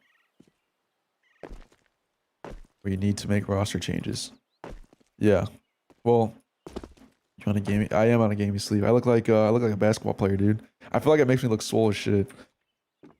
I heard Anthony talk about how him and Sheer were like by placing too. That's crazy. Yeah, that's actually crazy. Here, let me look at the other notes I had, because that wasn't even something I wanted to talk about. I'm glad you brought that up. All right, so the thing I want to talk about, what mouse? I'm on the Glorious Ice, the one you told me about. I'm like, dude, I'm like full fucking aim train nerd type setup right now. I'm on the Glorious Ice pad with a Razer Viper Ultimate and then a gaming sleeve. Is it worn? No, I bought two. This one's not as worn down. This chat help. Yeah, for sure, man, for sure. Mine is mud in the middle. Ew. Yeah, my first one was starting to wear down like that. It was kind of getting annoying, so I swapped it out. But this one's fine. All right, so the other thing I was going to talk about, because I talked about why you play worse when you're tilted. I'm going to talk about why you play better when you're tilted.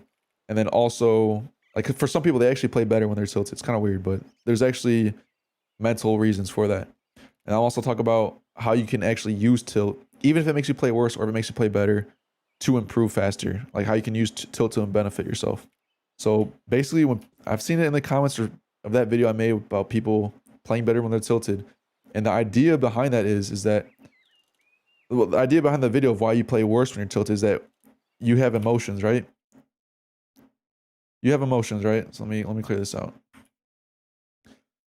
You got your emotional level, and you got your let me see. I don't know how to do this. Basically, as your emotions rise, right? As your emotions rise and they go up and up, like your skill goes up with it. Like your level of skill goes up with your emotions.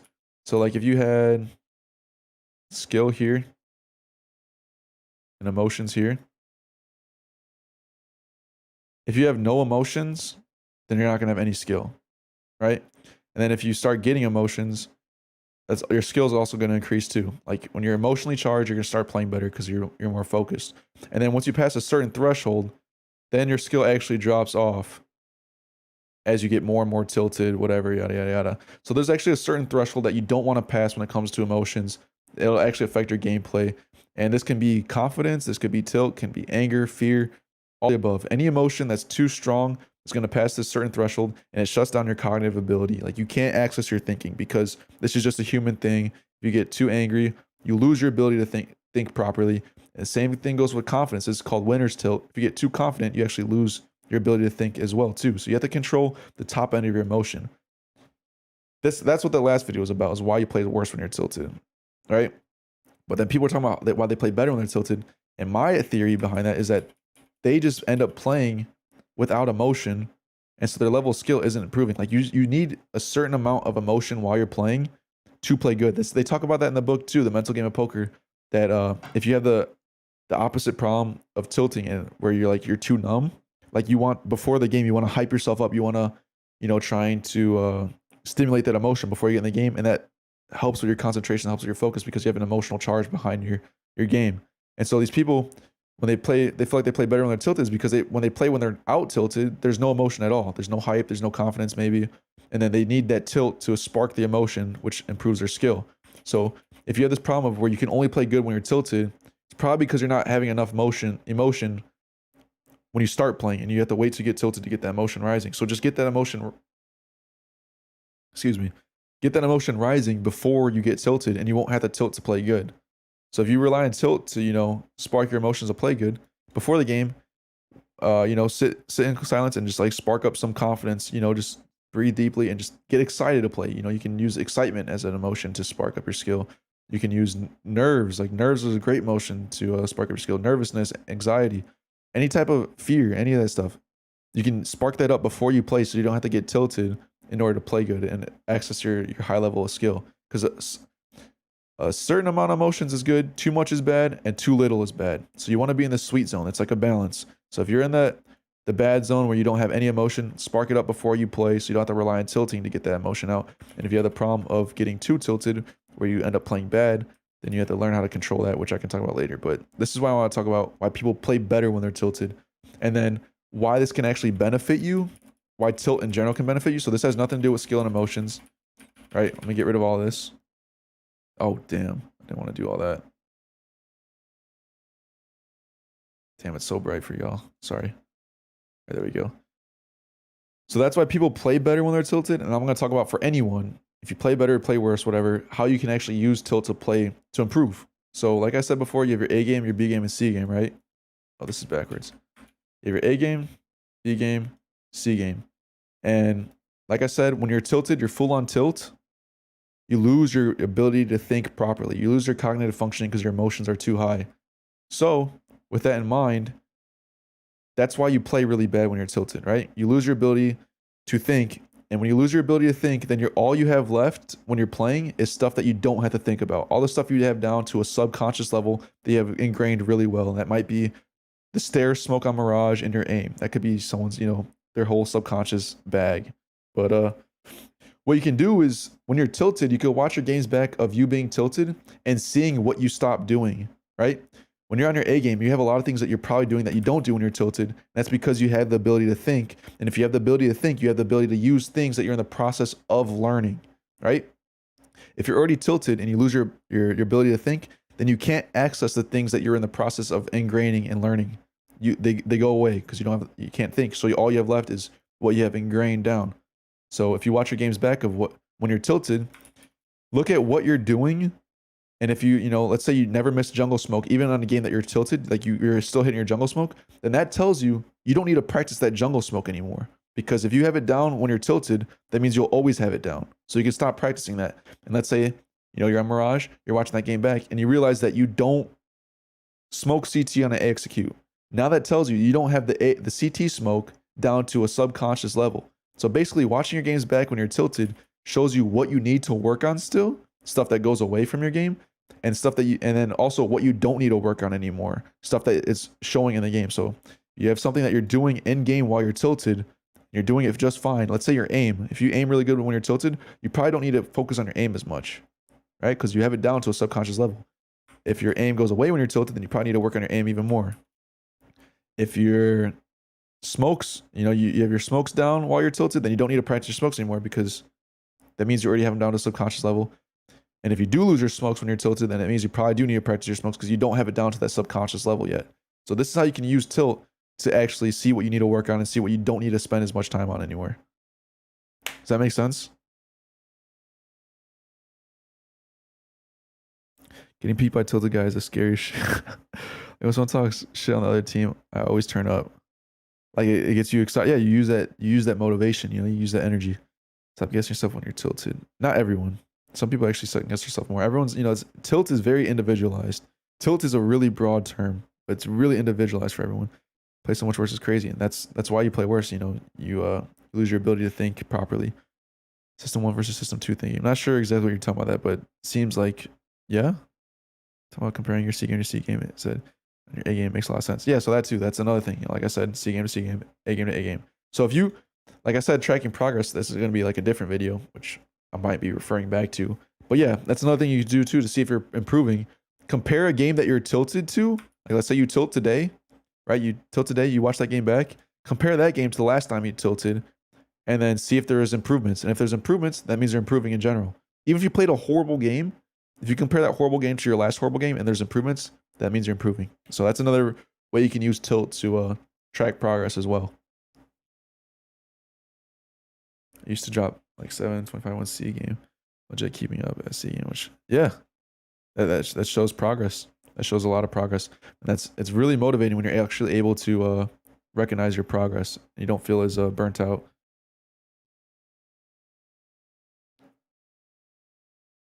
Let me see. I feel like I have a lot of notes in my my notebook here that I was taking. Let me see what else I got.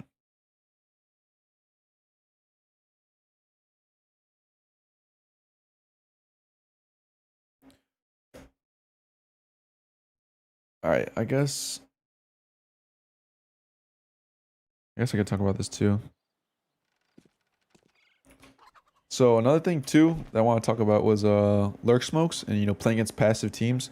So generally speaking, playing against passive teams, you want to take like CT teams in your T side. You want to take map control faster because they're probably not going to be taking map control off of spawn. So save the time and take map control faster. Another thing you could do too to abuse passive teams is to throw lurk smokes. So like an example would be the lurk smoke on Inferno. This just applies pressure to them because if they're playing passive, they have no information across the whole map. And if they see the smoke goes down, they kind of have to respect it and molly you out. And you make them dump util because they're scared of the smoke. And they have to be scared of the smoke because they have no information. But, this is a problem I was running into, is that this was becoming an empty threat for us on a lot of maps. And this is something I'm going to have to implement into our team in the future. But we'd play against these passive CT teams, right? And we do everything right. We take the map control fast. And we get up to the point where we throw the lurk smoke. We throw the lurk smoke. And then the CT teams, they see it. And they don't respect it. They just keep their util. And now we're sitting here like, oh, fuck, I just threw this. They're not countering util. We just wasted smoke. And the reason why they're not doing it is because there's no threat behind it. We didn't establish a threat. So what I was saying is that all your lurk smokes on all your maps, you should have a second step play to abuse the CTs if they don't respect the smoke. You see what I'm saying? Like you have to make them respect that lurk smoke. So the next round, they're gonna end up respecting it. So a second step play for this, right? Let's say you throw a lurk smoke. You're playing as a passive team.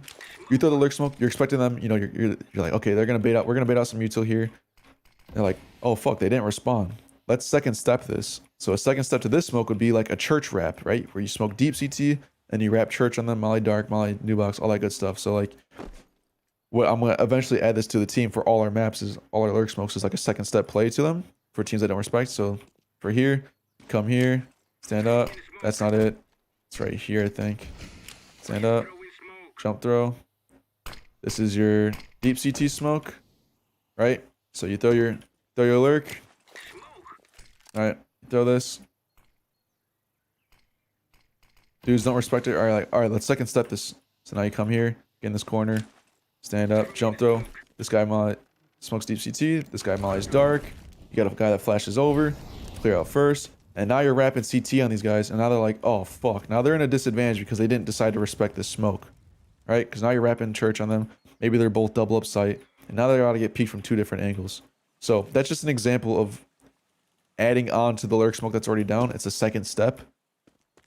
And that, if you do this, right? You do this, the next round that you throw that lurk smoke, that same team that you're playing against, they're going to be like, oh, fuck, they might second step it. Now we have to respect it. So now they have to actually counter with util. They might smoke back. They might HE. And now you can actually use that smoke to bait out util. And now that smoke is having, multiple purposes. And that's just establishing respect to the smoke. It's conditioning. And then you can cash out in the conditioning, like I said, and use it to bait out util. So that's something you should just implement in all your maps.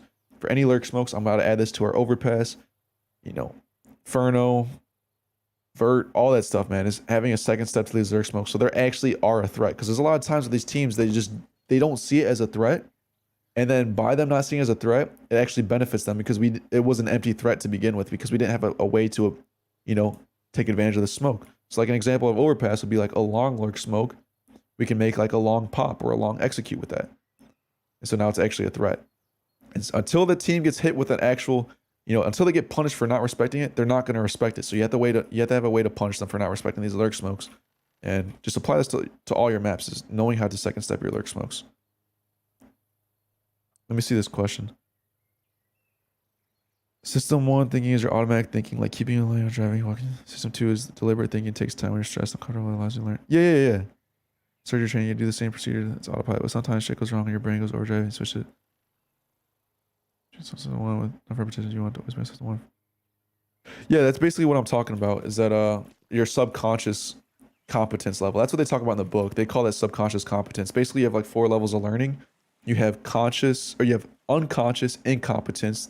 This is when you are unaware of how bad you are at something. Let's say I'm unaware of what it's like to execute on B site. Second level of learning is when you called conscious incompetence. This is basically where you become conscious that you don't know what you're doing, right? First, you don't know what you're doing, and you don't know that you don't know what you're doing. Second, you're like, oh shit, I don't know what I'm doing. Now you're aware that you don't know what you're doing. The third stage is conscious competence. This is where you're only able to know what you're doing and actually do it rightly when you're conscious of it and you're consciously thinking of it. And then the fourth stage is the golden stage. This is what you want. This is called unconscious competence. And this is basically where you know what you're doing and you do the right thing without having to think about it. And that's basically what you're talking about, system 1. Your unconscious level of thinking. What's your map pool, by the way? I rarely catch your games.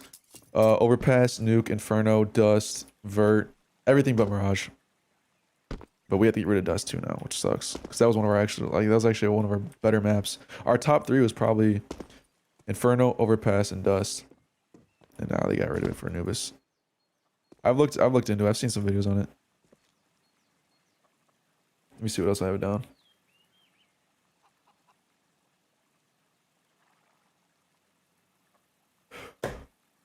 Another thing too, because I've talked about this before, how I fucked up our team. Also, I fucked up myself when it comes to improving. When it comes to like, inconsistency. I have that video of inconsistency versus, plateauing. And the problem I was having was being super inconsistent. And basically summed up is because I was learning too many new things and not focusing on mistakes. I've talked about this before. In life, you can tell me I told you so because I used to argue with you. Excuse me. I used to be like, people be like, yo, come play Face It, come play Face It. I'm like, why would I play Face It when I can learn more new things watching a demo? I'm like, it's more beneficial to watch a demo, right? Because you get to learn more new things. But watching a demo, I know, I've been playing Face It a lot now. I've actually been playing a lot. You were right. You're right to a certain extent. But yeah, watching a demo, that's learning more new things. That doesn't fix mistakes. It can, but it doesn't really, And so what I've been doing recently was just not learning anything new because I've learned too many new things. And I've just been playing and focusing on my C game, my weaknesses and my mistakes. And so when I'm playing Face It, when I'm playing Pugs, I got my notebook right in front of me. And every time I do something wrong, or if I have a question about, oh, how should I do that differently? Let's say I was in a clutch and I'm walking up wagon and I get peaked. I'm like, man, I felt awkward.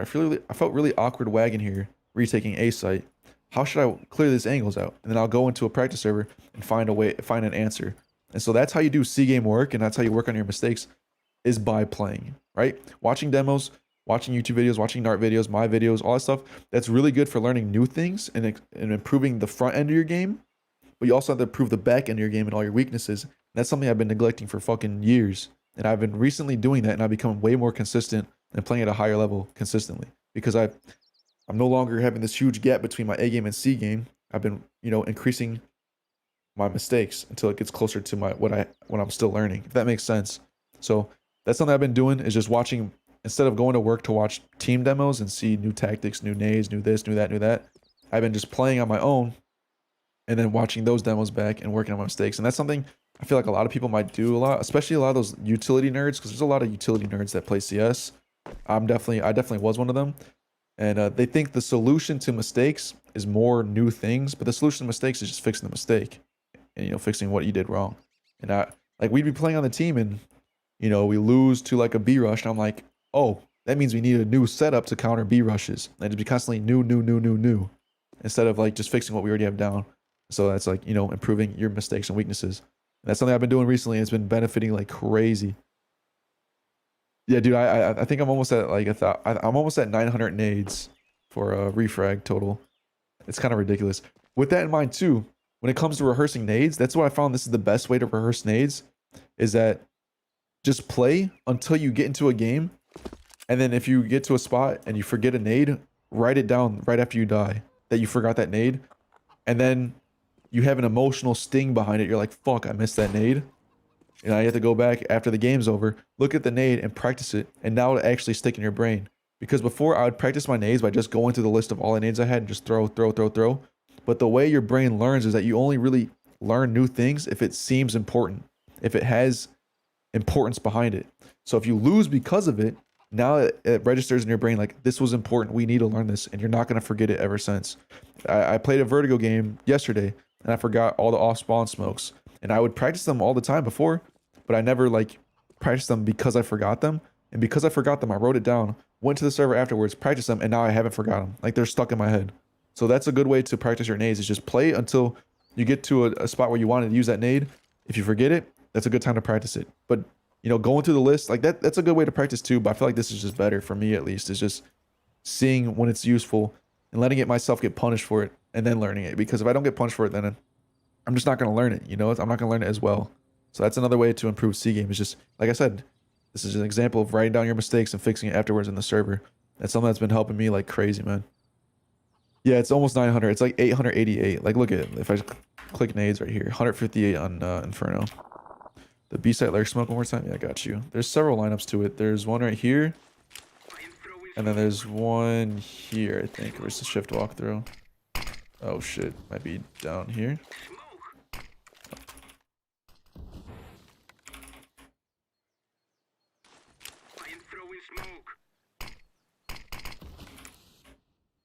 There, right here, maybe. I think that's it. Yeah. Does that make sense though? Everything I've been talking about so far?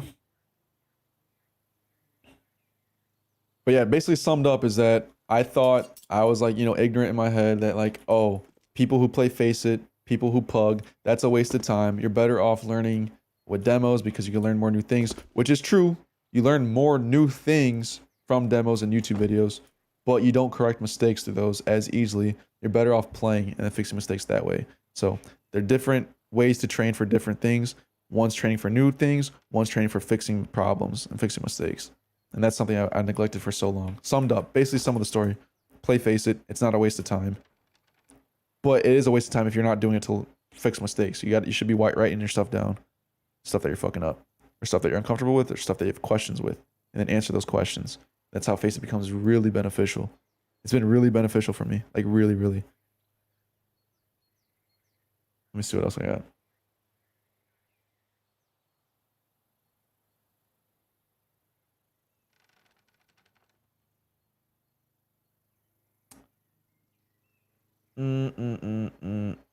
I think this is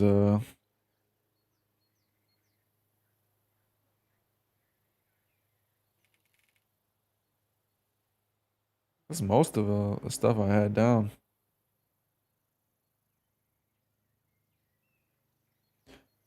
Yeah, with that in mind too. Yeah, I guess I can talk about that as well when it comes to just like playing Face and focusing on mistakes. Like a mental thing to help improve with that is to accept the level of skill that you currently are at. Just accept it for what it is, right? Because I had in my head like, oh my god, I practice so much, yada yada. I should be advanced. I should be ECL, and you know this just level of thinking that I should be something else that I'm not actually just leads to a slower improvement because I'm neglecting things. I'm trying to prove my level of skill and instead of trying to improve it, right? Instead of me trying to just accept everything I'm doing wrong, accept all my mistakes, accept all my weaknesses, I'm trying to prove that they're not weaknesses and prove that I should be this, I should be that. And that's just a waste of time because you ignore weaknesses and you don't get these problems fixed and you end up staying at the same level. So if you actually just accept exactly where you are, I'm a 2350 ELO player, I'm in main, I don't deserve to be in advanced, I don't deserve to be in ECL, I don't deserve to be 2500 ELO, I'm exactly where I need to be. Good. I accepted this. Now let's see how I get hired to a higher rank. Instead of trying to be like, I shouldn't be here, I shouldn't be here, I shouldn't be here. Just fucking accept it. Accept it, and that helps you see what you're doing wrong. Because when I'm like, when you think you should be a higher level, you'll write off things that you're doing wrong. So it's like, oh, the only reason that he won that is because yada yada yada. You know, you write off your mistakes. Like, don't write off your mistakes. Accept exactly where you are and work on everything you're doing wrong. Accept all your mistakes. It doesn't mean that you're going to be stuck there. Accepting it just means accepting it. Accepting it doesn't mean, you know, like just allowing it to stay. Accepting means just accept you realize it's a thing and you can work on it. Hold on a second.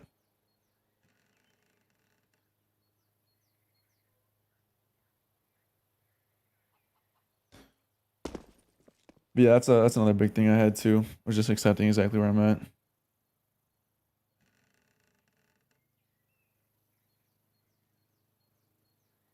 1 second, I'm getting someone's texting me.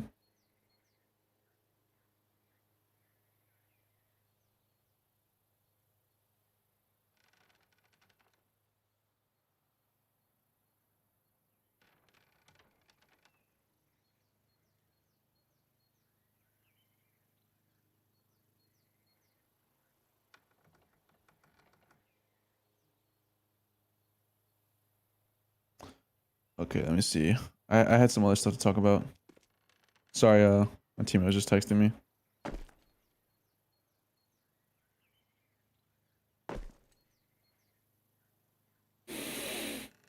Um,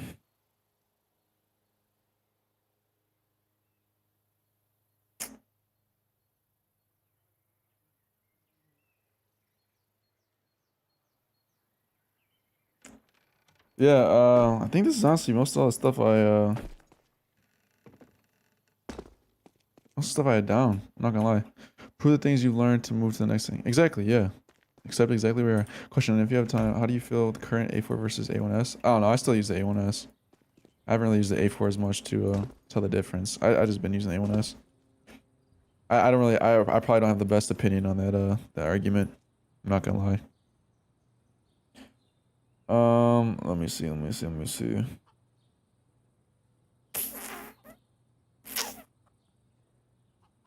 All right, I guess I could talk about this. This would be the last thing.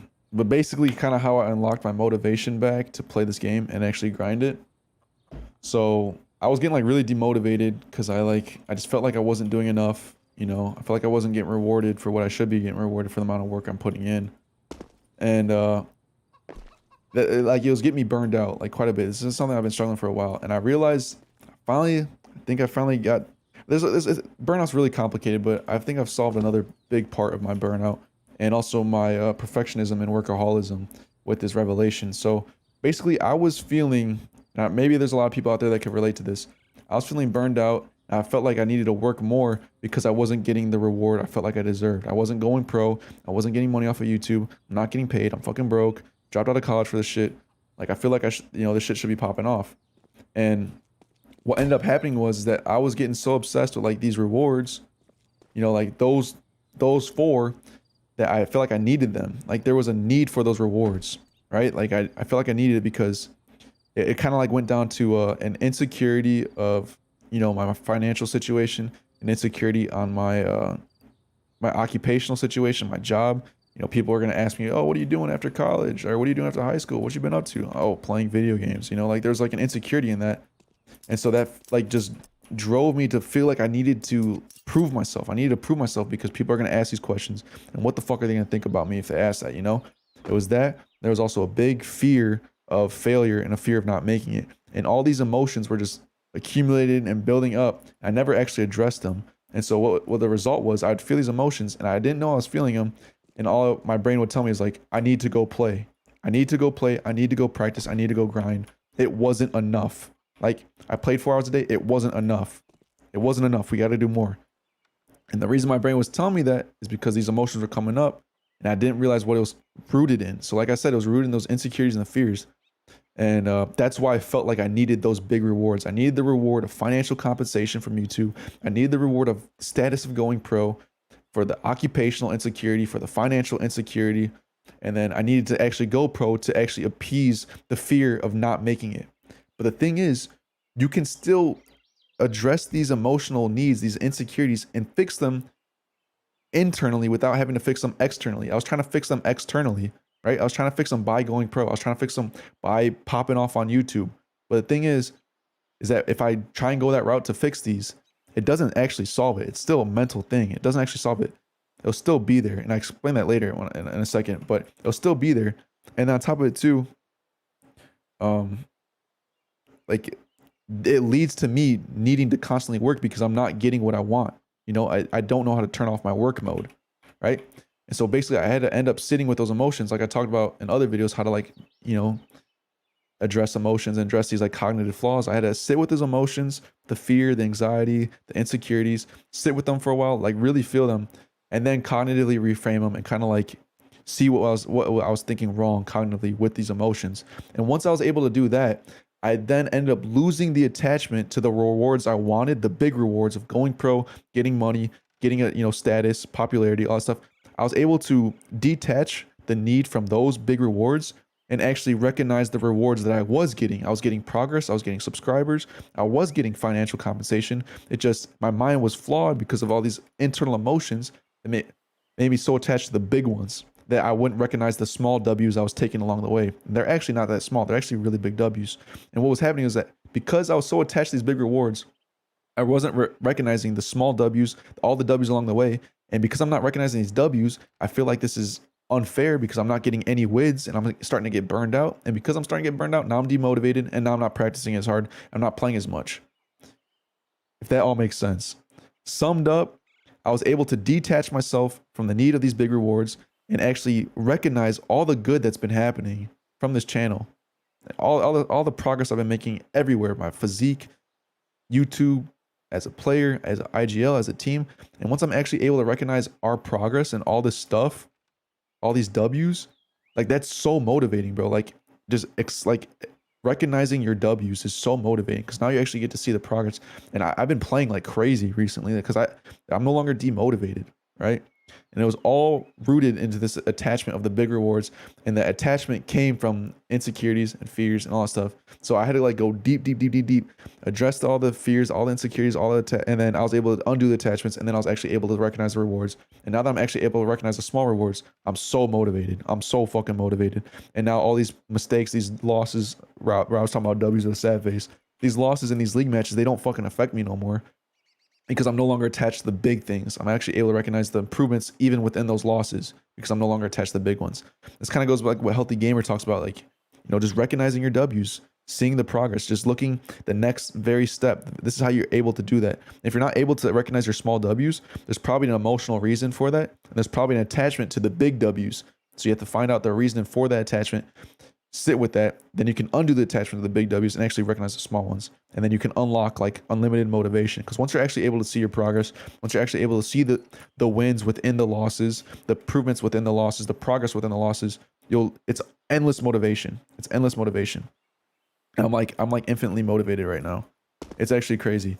And another thing too is like I also had like why I used to get like really tilted because the losses was like there was like some instilled fears and like beliefs I had within a loss that there was going to be consequences to a loss.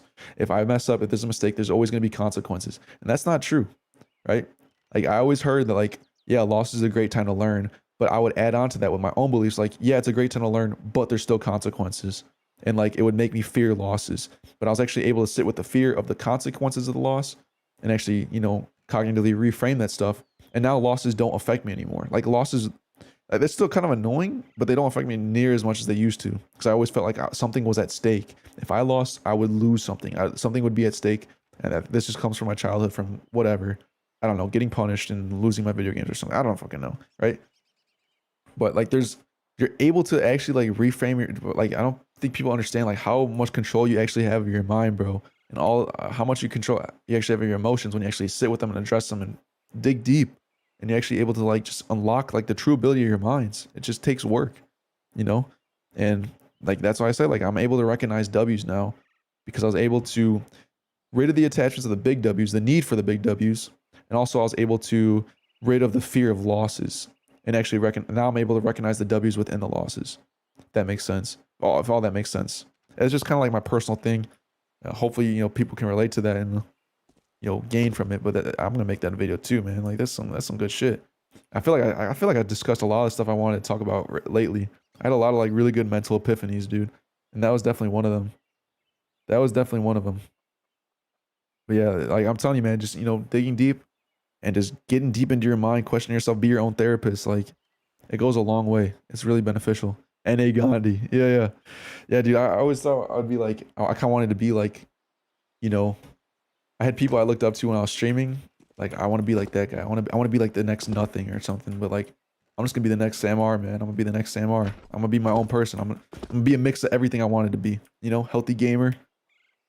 Be a mix of Cadian with his leadership skills, Sean Garris with his tactics, Kerrigan. Like I'm gonna be my own person, man.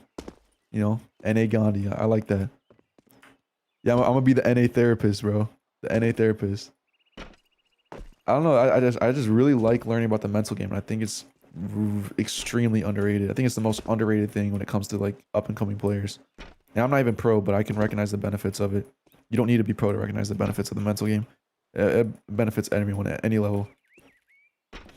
But yeah, I think that's a lot of stuff I want to talk about. There's stuff I have in the notebook too, but I'm probably gonna call it here because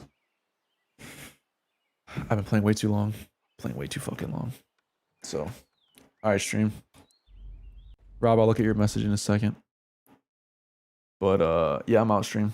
Peace, boys. Peace, peace, peace. GG's. I'll see y'all Thursday, Wednesday, I think, for the last match. We're probably out of playoffs. It's all good though.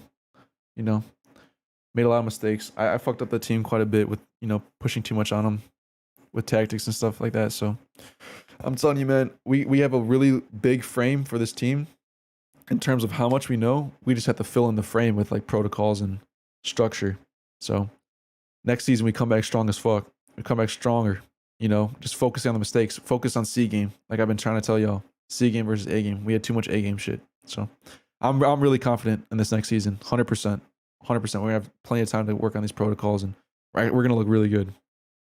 I'm really confident. So I'll see y'all Wednesday.